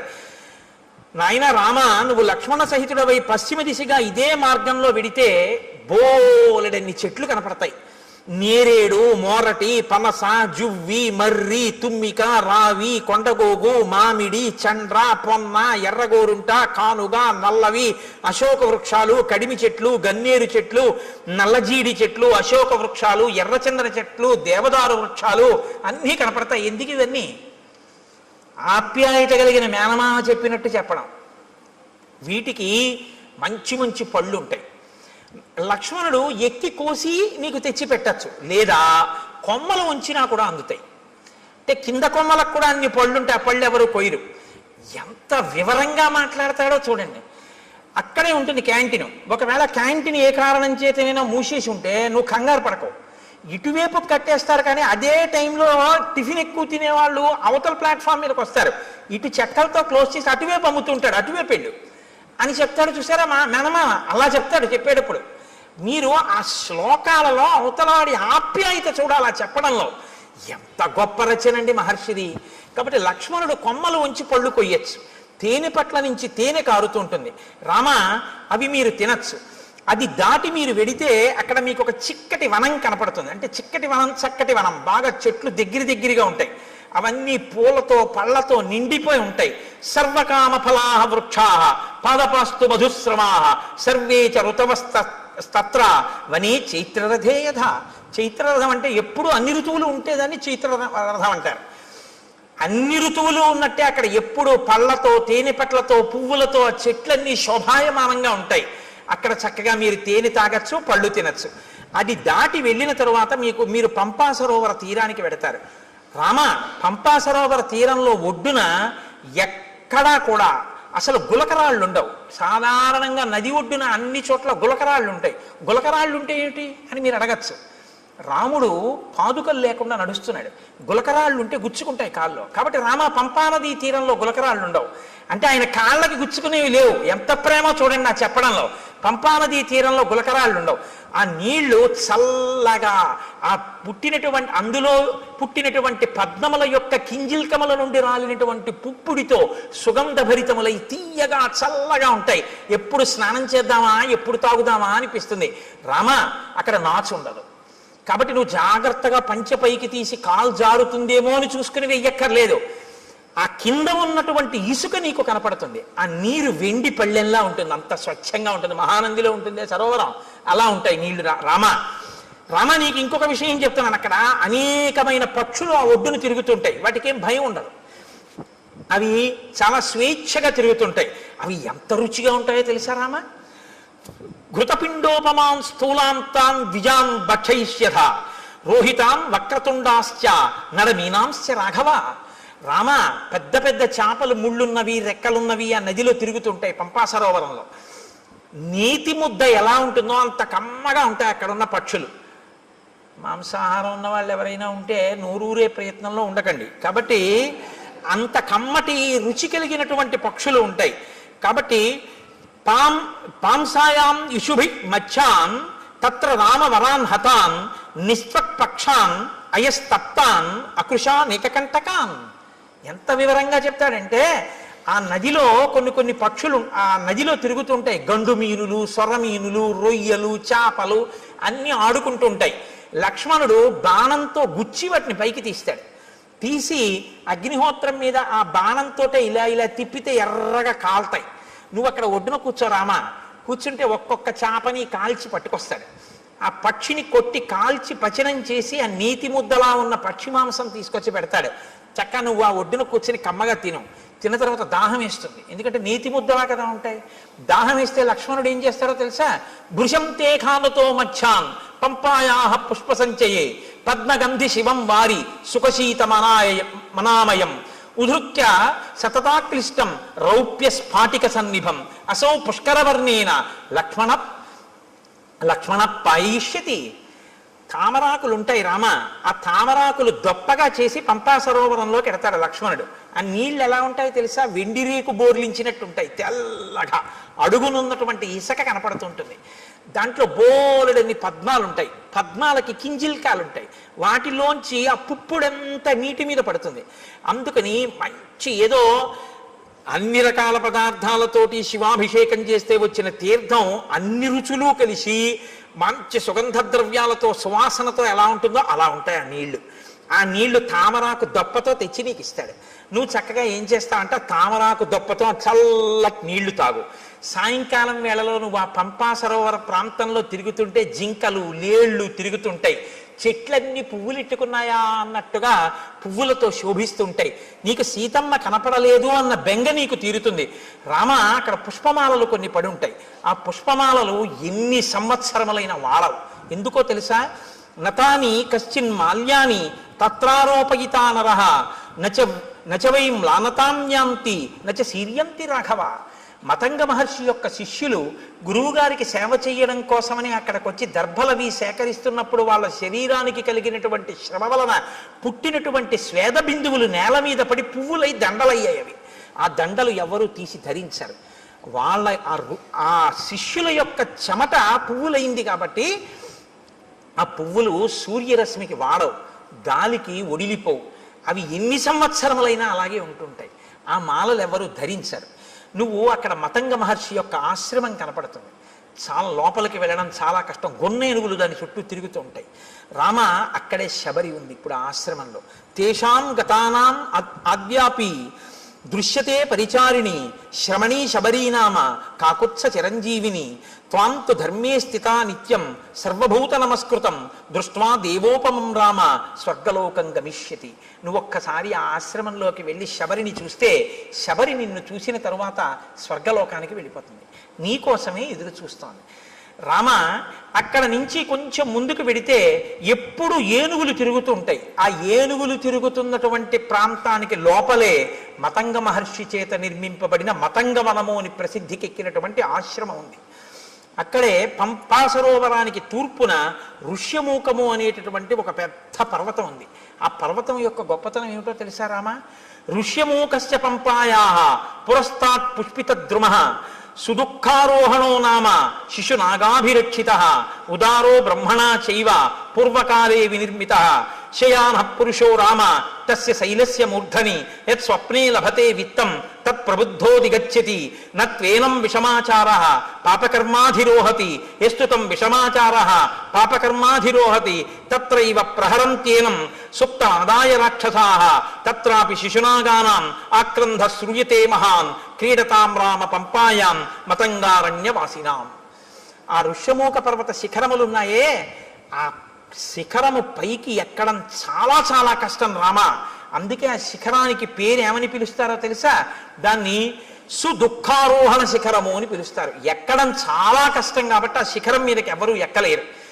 దాని చుట్టూ ఎప్పుడు గొన్నేనుగులు తిరుగుతుంటాయి, శిశునాగములు. కాబట్టి ఆ గొన్నేనుగులు గుంపులు గుంపులుగా తిరుగుతుంటాయి. పంపా సరోవరంలో నీళ్లు తాడి ఆడుకుంటుంటాయి. ఎవరైనా శిఖరం పైకెక్కి రాత్రి నిద్రపోయినప్పుడు వాళ్ళ కల్లో ఏం కనపడుతుందో అది వాళ్ళకి దొరుకుతుంది తెల్లవారేటప్పటికి. పాపాచారం కలిగిన వాళ్ళు ఋష్యమూక పర్వతం మీదకి ఎక్కి ఉండలేరు. ఒకవేళ ఉన్నా వాళ్ళకి నిద్ర పట్టగానే రాక్షసులు వచ్చి చంపేస్తారు. కాబట్టి ఏమర్థం అవుతోంది? ఋష్యమూక పర్వతం మీద ఉన్న సుగ్రీవుడు నలుగురు వానరులు పాపాచారము కలిగిన వారు కారు. వారు పాపాచారులు అని వాలి తరిమేశాడు తప్ప వాళ్ళు నిజమునకు పాపాచారులు కారు. అటువంటి వారైతే రామా నిన్ను వాళ్ళతో సంధి చేసుకోమని చెప్పను. ఇది దాని అర్థం. కాబట్టి యత్ స్వప్నే లభతే విత్తం తత్వబుద్ధోధిగచ్చతి. రాత్రి కల్లో ఏం కనపడిందో అది తెల్లవారేటప్పటికీ ఆ కొండ మీద దొరుకుతుంది. కాబట్టి రామ ఆ పర్వత శిఖరం మీదకి వెడితే అక్కడ ఒక గొప్ప గుహ ఒకటి ఉంది. రామతస్యతు శైలస్య మహతీ శోభతే గుహ శిలాపిధానా కాకుత్స దుఃఖం చాస్యాహ ప్రవేశనం. ఆ గుహకి ఒక పెద్ద శిల అడ్డు పెట్టి ఉంటుంది. దానిలోనే సుగ్రీవుడు నలుగురు వానరులతో ఉంటాడు. ఆ గుహలోకి ప్రవేశించడం చాలా కష్టం. తస్యా వసంతి సుగ్రీవ చతుర్భి సహవానరై కదాచిత్ శిఖరే తస్య పర్వతస్యావతిష్టతే. రామ, ఆ శిశునాగములు ఆ గొన్నేనుగులున్నాయే అవి పంపా సరోవరంలోకి వచ్చి నీళ్లు తాగి పైకి చిమ్మి ఆడుకుని పెద్దగా అరుస్తుంటాయి. అవి అలా అరిచినప్పుడు వాటి యొక్క ఘీంకారములు ఆ పర్వత శిఖరం మీదకి వినపడుతుంటాయి. అప్పుడప్పుడు సుగ్రీవుడు గుహలోంచి బయటికి వచ్చి నలుగురు వానరులతో కలిసి ఆ శిఖరం మీద కూర్చుని చూస్తూ ఉంటాడు. ఇవన్నీ అక్కడే ఉన్నాడు. నిజంగా లైవ్ టెలికాస్ట్ ఇస్తారండి. మనం చదువుతుంటే అబ్బా మనం ఒక్కసారా ఋష్యమూక పర్వతం, ఆ పంపా నది, ఇంకా ఎన్ని చెప్పారో తెలుసా అండి? రామ, గుంపులుగా అడవి పందులు వస్తాయి. అడవి పందులు పంపా సరోవరంలో నీళ్లు తాగి పర్వత గుహల్లో ఆడుకుంటూ వెళ్ళి పడుకుంటాయి. పడుకుని పెద్ద పెద్ద రంకెలు వేస్తాయి. ఆ రంకెలు ఎలా ఉంటాయో తెలుసా? ఆబోతు రంకెల్లా ఉంటాయి. అక్కడ గొన్నేనుగులు ఏమి ఆటలాడుతుంటాయో రామ, ఆ పర్వత శిఖరం చుట్టూ అవి తిరుగుతుంటాయి. వాటిని దాటి శిఖరం ఎక్కవలసి ఉంటుంది. ఇవన్నీ చెప్పి రామ తొందరగా బయలుదేరి సుగ్రీవుడితో స్నేహం చేసుకో. చాలా సంతోషం అన్నారు. మీరు ఆజ్ఞనిస్తే నేను బయలుదేరుతానన్నాడు. ఆయన వెళ్ళిపోయాడు. రామలక్ష్మణులు ఇద్దరూ బయలుదేరి శబరి ఉన్నటువంటి ఆ మతంగ మహర్షి యొక్క ఆశ్రమాన్ని చేరుకున్నారు. శబరి వెంటనే స్వాగతం చెప్పింది. స్వాగతం చెప్పి అంది, తౌచు దృష్ట్వా తదా సిద్ధ సముద్ధాయ కృతాంజలి రామస్య పాదౌ జగ్రాహ లక్ష్మణస్య చ ధీమతః పాద్యమాచమనీయం చ సర్వం ప్రాణాద్యధానిధి. ఆవిడ వెంటనే రామలక్ష్మణులు ఇద్దరి పాదములు పట్టుకుని అర్ఘ్యపాద్యములు ఇచ్చి కూర్చోపెట్టి, నాయనా రామ, నీ దర్శనం కోసమే నేను ఎదురు చూస్తున్నాను అని. అంటే రాముడు ఆవిడ్ని ప్రశ్నించాడు. ఇదే నేను మీతో అన్నది. రాముడు ఎవరితో ఎక్కడ ఎలా మాట్లాడతాడో మీకు అలవాటైతే ఎక్కడ ఎలా మాట్లాడాలో మీకు వచ్చేస్తుంది కొన్నాళ్ళకి. తాపసితో మాట్లాడుతున్నాడు కాబట్టి ఆయన ఎలా మాట్లాడతాడో చూడండి. తమవాచ తతో రామ శ్రమణీం సంసితవ్రతాం కచ్చిత్తే నిర్జితా విఘ్నా కచ్చిత్తే వర్ధతే తపః కచ్చిత్తే నిహిత క్రోధాహారస్య తపోధనే కచ్చిత్తే నియమా ప్రాప్తా కచ్చిత్తే మనసస్సుఖం కచ్చిత్తే గురుశుశ్రూషా సఫలా చారుభాషిణి. ఓ శబరి, నీ తపస్సు విఘ్నం లేకుండా కొనసాగుతోందా? నువ్వు ఆహారమును స్వీకరించేటప్పుడు నియమాన్ని ఉల్లంఘించకుండా ఆహారాన్ని తీసుకోవడంలో ఏ ఇబ్బంది లేకుండా తీసుకుంటున్నావంటే రుచికి లొంగకుండా ఉండగలుగుతున్నావా?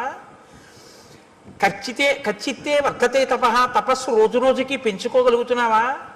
ప్రతిరోజు నియమాలు పాటిస్తున్నావా? నీ మనసు సుఖంగా ఉంటోందా? నీ గురు శుశ్రూష బాగా జరిగిందా? నాకు వాటి గురించి చెప్పు. ఎవరిని ఏవడగాలో అవి అడగాలి. అడిగితే ఆవిడ చాలా సంతోషించింది. అద్య ప్రాప్తా తపస్సిద్ధి తవ సందర్శనాన్మయ అద్యమే సఫలం తప్తం గురువస్య సుపూజితా అద్యమే సఫలం జన్మ స్వర్గశ్చైవ భవిష్యతి త్వయి దేవ వరే రామ పూజితే పురుషర్షభ చక్షుషా తవ సౌమ్యేన పూతాస్మి రఘునందన గమిష్యాం అక్షయాన్ లోకాన్ తత్ప్రసాదాదరిందమా. నాయన, ఎప్పటి నుంచో నీ దర్శనం కోసమే ఎదురు చూస్తున్నాను. నా తపస్సు ఇంతకాలం నిర్విఘ్నంగా సాగింది అని గుర్తేమిటో తెలుసా? నా తపస్సు సిద్ధి పొందింది అనడానికి తార్కాణమే నీ దర్శనం. నీ దర్శనం కోసమే చూస్తున్నాను. నీ దర్శనం కోసమే ఇంతకాలం నుంచి ఎదురు చూస్తూ ఉన్న నాకు ఈ కన్నులతో నిన్ను చూసే భాగ్యం కలిగింది కాబట్టి, నేను ఉన్న ప్రయోజనం పూర్తయిపోయింది కాబట్టి నువ్వు అనుమతించిన తర్వాత ఇంకా నేను ఊర్ధ్వలోకాలకి వెళ్ళిపోతాను. మయాతు వివిధం వన్యం సంచితం పురుషర్షభ తవార్థే పురుషవ్యాఘ్ర పంపాయా స్థిర సంభవం. పంపానదీ తీరమునందు ఉన్నటువంటి అనేకమైన కందమూలములను ఫలములను నువ్వు ఎప్పుడొస్తావో నీకు పెడదామని నేను తీసుకొచ్చి దాచి ఉంచాను. అంటే మీరు ఈ మాటలో ఒక విషయం గుర్తుపెట్టుకోవాలి. శ్రద్ధ అని ఒకటి ఉంటుంది. శ్రద్ధ అంటే ఏమిటో తెలుసా అండి? ఎప్పుడో అప్పుడు రాముడు వస్తాడని తీసుకొచ్చి 2 దానిమ్మ పళ్ళు వచ్చి చూద్దాం, ఇవాళ కూడా ఇన్నాళ్ళు రాలేదు, ఇవాళ వచ్చేసాడు ఏంటలే పోన్లే, దానిమ్మ పళ్ళు 2-3 రోజులు ఉంటాయి కాబట్టి 2-3 రోజులు రాకపోతే అప్పుడు మళ్ళీ తీసుకొద్దామని పెట్టి కూర్చోవడం కాదు. ద్రాక్ష పళ్ళ గుత్తి నైవేద్యం పెట్టడానికి ద్రాక్ష పళ్ళ గుత్తి నుంచి ద్రాక్ష పళ్ళు విడతీసి కడిగి నైవేద్యం పెట్టడానికి చాలా తేడా ఉందిగా. ఉందా లేదా? మీకు గుత్తిస్తే తింటారా? విడదీసి కడిగి పట్టరా అంటారా? అనరా? ఈశ్వరుడు తినాలంటే గుత్తిలా నైవేద్యం పెడుతున్నావు. నీకు తినాలని కోరుకుంటే పూజలో అంతర్భాగం చక్కగా పళ్ళన్నీ విడదీసి నీళ్లతో కడిగి పళ్ళెంలో చక్కగా అందులో మెత్తబడిపోయిన పళ్ళు తీసేసి మిగిలిన పళ్ళు వెండి పళ్ళెంలో నీ వెండి పళ్ళెం కూడా కాదుగా, ఇచ్చారుగా పెద్ద పళ్ళెం చక్కగా నైవేద్యం పెట్టమని, అందులో చక్కగా విశాలంగా పెట్టి రామ చక్కగా మెల్లగా అమ్మ నా తల్లి సీతమ్మ లక్ష్మణయ్య ఒక్కొక్క పండు తీసుకుని హాయిగా తినండి అని ఆ పళ్ళెం అక్కడ పెట్టి ప్రశాంతంగా నివేదన చెయ్యి. నువ్వు కడిగినందుకు పొంగిపోతాడు ఆయన. అది పూజ. ఓరి ఓరి ఓరి వీడు నేను తినాలని పళ్ళు కడుగుతున్నాడు సీత చూసావా అంటాడు. గుత్తి అక్కడెట్టి నైవేద్యం పెట్టాడు. ఏమండి చూసారా? అందులో చప్పబడిపోయినవి మెత్తపడిపోయినవి కుళ్ళిపోయినవి అన్నీ పెట్టేస్తున్నాడు. ఎదురుగుండా కనపడు గింజలు నేను విప్పి పెడుదును, కానీ తల్లి సీతమ్మ చూస్తోంది. అన్ని ద్రాక్షపళ్ళు నువ్వే కడిగేసి అరటిపండు తొక్కలు నువ్వే తీసేసి అన్నీ పెట్టేస్తే మా ఆయనకి నేను పెట్టుకోవద్దయ్యా ప్రేమతో, అవి నాకి నేను విప్పి పెట్టుకుంటాను ఎంత బాగున్నాయో అంటోంది. అమ్మకి ఇస్తాను, అమ్మ విప్పి పెడుతుంది. ఇదిగో అమ్మ చేతిలో పెడుతున్నాను, ఇవి మీరు గింజలు ఒలుచుకు తినండి, ఇవి మాత్రం అమ్మ గింజలు ఒలిచే వరకు ఇవి తింటుండండి రామా అని మీరు భావన చేసి సంతోషంగా ఓసారి ఆ పళ్ళెం అక్కడ పెట్టి 2-3 నిమిషాలు సంతోషపడిపోయి మీ ఎదురుగుండా సీతారామ లక్ష్మణులు హనుమ ఉన్నారనుకుని అప్పుడు మీరు నైవేద్యం పెట్టి, నా స్వామి తింటున్నాడు, ఆయన తింటున్నప్పుడు ఆ పళ్ళరసం కంఠంలోకి దిగుతుంటే సంతోషంగా ఆయన చూస్తున్నాడని మీరు భావన చేస్తే నన్ను నమ్మండి, అది ప్రసాదమే, ఆయన తిన్న శేషం ఇది. అసలు ఆ భావన లేకపోతే మిమ్మల్ని నైవేద్యం పెట్టమని పంపించిన ఆయన యొక్క ద్రవ్యం వృధా తప్ప ఉపయోగమే ఉండదు. కాబట్టి నేను రోజూ పంపా సరోవరం నుంచి తెచ్చాను, పళ్ళు తెచ్చి అక్కడ పెట్టాను, రామ మీరు స్వీకరించండి, అక్కడ పెట్టింది. అంతేకాని కొరికి చూసింది, కొరికి చూసి పెట్టింది, ఇలాంటి పిచ్చి పిచ్చివన్నీ లేవు. ఆవిడ శుశ్రూష చేసింది గురువులకి, మతంగ మహర్షికి. ఆవిడికి తెలుసు ఎక్కడెలా ప్రవర్తించాలో. ఆవిడ శ్రద్ధ ఎక్కడా మీకు అర్థమవుతుందని నేను ఈ మాటలు చెప్పాను, నైవేద్యం పెట్టడం ద్రాక్షపళ్ళ గుత్తి గురించి. ఆవిడ అలా ప్రతిరోజు సేకరించి తీసుకొచ్చి అక్కడ పెట్టింది. ఏమో రాముడు వస్తారేమో, పెట్టుకోవాలి, ఎప్పటి పళ్ళప్పుడు. నేను చైతన్య కుసుమ ప్రియా అమ్మవారు. అందుకే అమ్మవారికి బంగారు తామరలతో బంగారం పూలు చేయించామని అంటారు. బంగారం పూలతో చేయిస్తే మీరు గుర్తుపెట్టుకోండి జాగ్రత్తగా, చాలామంది చేసేస్తారు కానీ దానికి ఒక కాడ ఉంటుంది.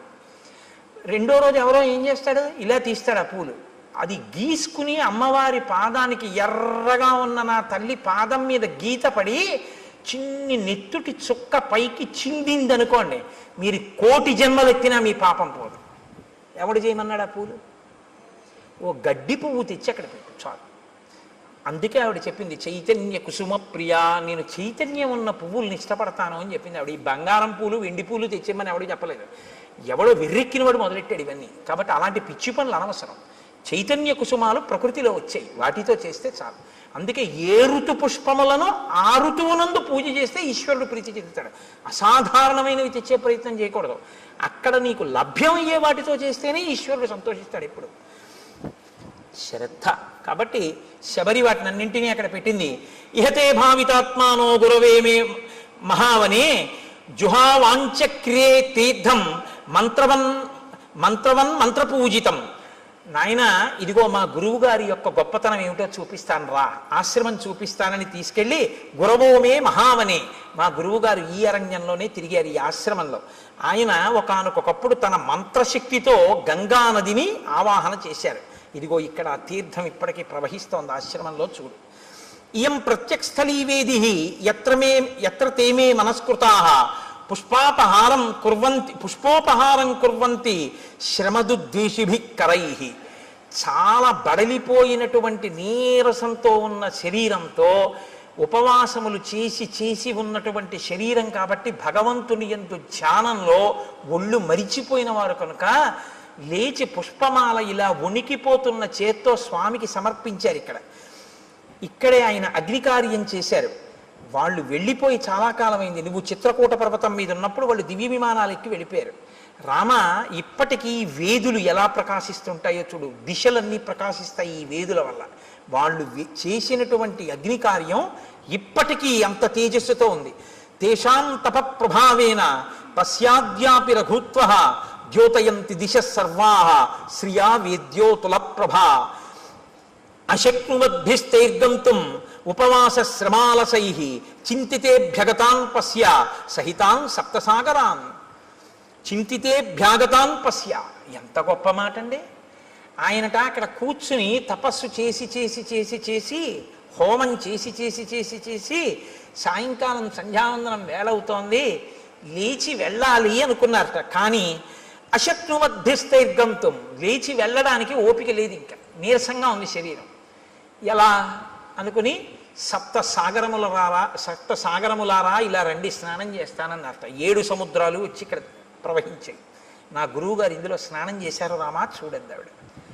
అంటే ఈ జాతి యందు ఋషుల యొక్క శక్తి ఏమిటో చూస్తున్నారు మహర్షి రామచంద్రమూర్తి. అద్యాపి నామశుష్యంతి ప్రదేశే రఘునందన. మా గురువుగారు శిష్యులు ఇక్కడే నారచీరలు ఒంటి మీద బట్టతో స్నానం చేయాలి, చేసి ఆ బట్ట పిండి ఆరేశారు. వారి శరీరమునకు తగిలిన కారణం చేత ఆ చీరలు ఆరలేదు. అది వాళ్ళ తపశ్శక్తి. దేవకార్యాన్ని కుర్వద్భిః యానీమాని కృతాని వైః పుష్పైః కువలయై సార్థం మ్లానత్వం నోపయాంతి వై. వాళ్ళు చేతులతో ముట్టుకుని ఇక్కడ దేవతలకి పుష్పాలు సమర్పించారు. ఆ పువ్వులు ఇన్ని సంవత్సరములైన వాడవు, అలాగే ఉన్నాయి చూడు. ఇది మా గురువు గారి గొప్పతనం. కాబట్టి రామ, నేను నీ గురించి ఎదురు చూస్తున్నాను. నీకు ఆతిథ్యం ఇమ్మని మా గురువుగారు చెప్పారు, దర్శనం చేసుకుని ఆతిథ్యం ఇచ్చి రమ్మన్నారు, ఇటుగా రాముడు వస్తాడు ఆతిథ్యం ఇవ్వడానికి ఉండాలన్నారంటే రామచంద్రమూర్తి ఆగమనానికి ఎలా ఎదురు చూశారో చూడండి. నీకు నేను స్వాగతం నెరపాను కాబట్టి ఇక నేను ఊర్ధ్వలోకాలకి వెళ్ళిపోతాను. ఎంత తేలిగ్గా చెప్పేసిందో ఆవిడ వెళ్ళిపోతానని. అంటే రాముడు లక్ష్మణుడి వంక చూసి శరభంగాశ్రమంలో చూశారు ఈ శక్తి. ఒక ఆడది తాపసి సన్యాసి ఆవిడ చెప్తోంది వెళ్ళిపోతానని. ఈ దేశంలో ఆడవాళ్ళు కూడా అంత తపశ్శక్తి సంపన్నులు. అనసూయని చూసాం, శబరిని చూస్తున్నాం. కాబట్టి ఇత్యుక్తా జటిలా వృద్ధ చీరకృష్ణాజినాంబర తస్మిన్ ముహూర్తే శబరి దేహం జీర్ణం జిహాసతి అనుజ్ఞాతాతు రామేణ హుత్వాత్మానం హుతాశనే జ్వలత్సావ సంకాశ స్వర్గమేవ జగామస దివ్యాభరణ సంయుక్త దివ్యమాల్యానులేపన దివ్యాంబరధరా తత్ర బభూవ ప్రియదర్శన విరాజయంతి తం దేశం విద్యుత్ సౌదామినీ యథా యత్ర తే స్మృతాత్మానో విహరంతి మహర్షయః తత్పుణ్యం శబరీ స్థానం జగామాత్మ సమాధిన. ఆవిడ కట్టుకున్నటువంటి నారచీర, ఆవిడ కట్టుకున్నటువంటి కృష్ణాజినాంబరం మొదలైనటువంటి వాటిని విడిచిపెట్టేసేసి ఆవిడ ఏవి కట్టుకుందో వాటితోటే అక్కడ అగ్నిహోత్రాన్ని రగల్చి అగ్నిహోత్రంలోకి ప్రవేశించింది. తన శరీరాన్ని కూడా అగ్నిహోత్రంలో వ్రేల్చింది. ఆ శరీరము అగ్నిహోత్రమునందు తప్తమైపోతూ ఉండగా మెరుపుతీగ ఎలా ఉంటుందో అటువంటి శరీరం కింద మారిపోయి దివ్యమైనటువంటి ఆభరణములు దివ్యమైనటువంటి వస్త్రములు ధరించినదై ఈయన చూస్తుండగానే నమస్కారం చేస్తూ స్వర్గలోకానికి చేరిపోయి ఇత పూర్వం ఆమె సేవించిన గురువులు ఎక్కడున్నారో ఆ గురువుల శిష్యులు ఎక్కడున్నారో అక్కడికి ఈవిడ కూడా వెళ్ళిపోయింది. గురు సేవ ఎంత గొప్పదో నిరూపిస్తుంది శబరి వృత్తాంతం. గురువుగారిని సేవించినందుకు శబరి ఆ స్థితిని పొందింది రామాయణంలో. అందుకే రాముడికి అన్నిటికన్నా ఇష్టం గురుసేవ. కాబట్టి తత్పుణ్యం శబరీ స్థానం జగామాత్మ సమాధిన. ఆవిడ వెళ్ళిపోయిన తర్వాత రాముడు లక్ష్మణుడితో కలిసి సప్తానంచ సముద్రాణం యేషు తీర్థేషు లక్ష్మణ ఉపస్పృష్టంచ విధివత్ పితరశ్చాపి తర్పితాః ప్రణష్టం అశుభం తత్వత్ కళ్యాణం సముపస్థితం తేన తత్వేన హృష్టం మే మనో లక్ష్మణ సంప్రతి హృదయేహి నరవ్యాఘ్ర శుభం ఆవిర్భవిష్యతి. ఇది ఎందుకు మనం స్నానం చేయాలో తెలుసుకోవాలి. రాముడు వెంటనేట అక్కడ సప్తసాగరములను ఋషులు తీసుకొచ్చారు కదండి, అందులో స్నానం చేసి పితృతర్పణం చేశాట. చెయ్యగానే అన్నట్ట మన దుర్దశ పోయింది లక్ష్మణ, ఇప్పుడు నా మనస్సు ఉల్లాసాన్ని పొందుతోంది, నాకు మంగళములు కనపడుతున్నాయి, నా మనస్సు ప్రసన్నమై ఏదో మంచి జరగబోతోంది అని తెలుస్తోంది. ఇంత గొప్ప తీర్థంలో స్నానం చేయడం వల్ల మన పాపం నశించింది అన్నాడు. మీరు చెప్తే ఆశ్చర్యపోతారు. ఒకనకొకప్పుడు ఒక ఆయన చాలా ఇబ్బందుల్లో ఉండేవాడు. ఆయన వెళ్ళి స్నానం చేసే స్థితిలో లేడు. ఎందుకంటే ఆయనకు అప్పటికి ఒక యాక్సిడెంట్ అయ్యి కట్టు కట్టారు. ఆయన చాలా కష్టాల్లో ఉంటే ఒక మహాత్ముడు ఒక ఆయనతో కలిసి నేను వాళ్ళ ఇంటికి వెళ్ళడం జరిగింది. ఆయన నన్ను అడుగుతున్నాడు, ఏమండి నేను చాలా ఇబ్బందుల్లో ఉన్నాను. సాధారణంగా ఇలాంటి ప్రశ్నలు ఏదో ఈయన చెప్పగలను అనుకుంటా, రామాయణం చెప్తావని చెప్పగలనా, ఏదో పాపం వాళ్ళ సంతోషం అడుగుతూ ఉంటారు. ఏం చేయమంటారు అంటే నేను ఆలోచిస్తున్నాను, ఏం చేయమని చెప్దాం, యాక్సిడెంట్ అయింది, కాళ్ళు విరిగిపోయి కట్లు కట్టేశారు, ఏం చేయమని చెప్తే ఏం చేయగలడు అని ఆలోచిస్తుంటే నాతో వచ్చిన మహాత్ముడు పక్కుని నవ్వి అన్నారు, ఎందుకంటే దానికి అంత బాధపడతారు, ఇక మీకేమీ అవదు, పుష్కరం నుంచి సీసాతో నీళ్లు తెచ్చుకు చల్లుకోకండి, కారు చేయించుకుని మీ ఊళ్ళో పుష్కరాలు అవుతున్నాయిగా, గోదావరి పుష్కరాలు, ఒక్కసారి నదిపాయ మీకు దగ్గరగా ఎక్కడుందో అక్కడికి వెళ్ళి ఆ ఒడ్డున కూర్చుని ఇలా వంగండి, కింద కట్లు తెలవకూడదు కానీ తల తెలవచ్చుగా, గోదావరిలో నీళ్లు తీసుకొచ్చి సంకల్పంతో మీ తల మించి కంఠం తడిచే వరకు పోసుకోండి, తడిబట్టతో ఒళ్ళు తుడుచుకుని ఇంటికి రండి, మీ దరిద్రం అక్కడతో పోతుందన్నాడు. మీరు నమ్ముతారా? నేను యథార్థం చెప్తున్నా, రామాయణం చెప్తూ. ఆయన నిజంగా వెళ్ళి ఆ పుష్కర స్నానం చేశాడు అంతే. ఇవాళ ఆయన ఎంత సంతోషంగా ఉన్నాడో, ఇక మళ్ళీ ఆయన ఏమీ పట్టుకోలేదు. తీర్థస్నానం అంటే ఉత్తినే రాలేదండి, మహాత్ముల యొక్క సంకల్ప శక్తితో వచ్చాయి. ఒక గోదావరి ఉత్తినే రాలేదు, గౌతమ మహర్షి యొక్క తపఫలం. అందుకే నదులు ఎక్కడెక్కడ ఈశ్వరుడు ఉంటే అక్కడికక్కడికి వెళ్ళి చుట్టుకుంటాయి. ఎవరి దారి నేర్పారని? కృష్ణమ్మ ఉంది, విజయవాడ కనకదుర్గమ్మని సేవిస్తుంది, మంగళగిరి వెడుతుంది, అమరేశ్వరుణ్ణి సేవిస్తుంది. అక్కడి నుంచి ఎవరు చెప్పారని? శ్రీశైలం వెళ్ళిపోతుంది, ఆ లోయల్లో వెళ్ళిపోయి అక్కడికి వెళ్ళి ఆ పాతాళ గంగా జలమజ్జన నిర్మలాంగా భస్మ త్రిపుండ్ర సమలంకృత పాల భాగా గాయంతి దేవముని భక్త జనాభవంతం శ్రీమల్లికార్జున విభో తవ సుప్రభాతం అన్నీ వదిలిపెట్టి శ్రీగిరిని చుట్టుకుంటుంది.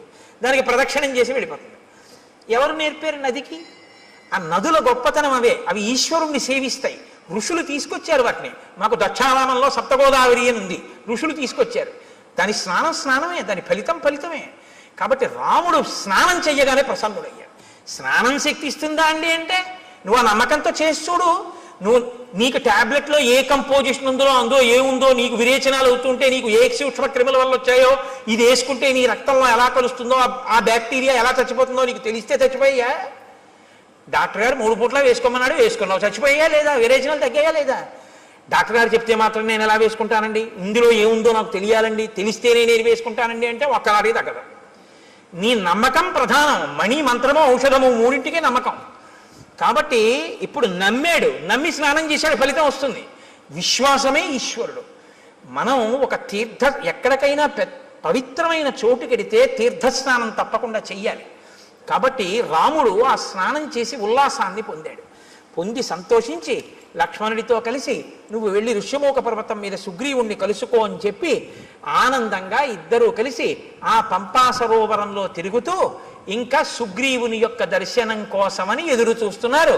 రేపటి రోజున మహానుభావుడు హనుమ సుగ్రీవుడు ఆ వానరుల యొక్క దర్శనం, సీతమ్మ తల్లి జాడ కనిపెట్టడం వైపుకి కథ తిరుగుతుంది. ఇక్కడతో అరణ్యకాండ పూర్తయింది.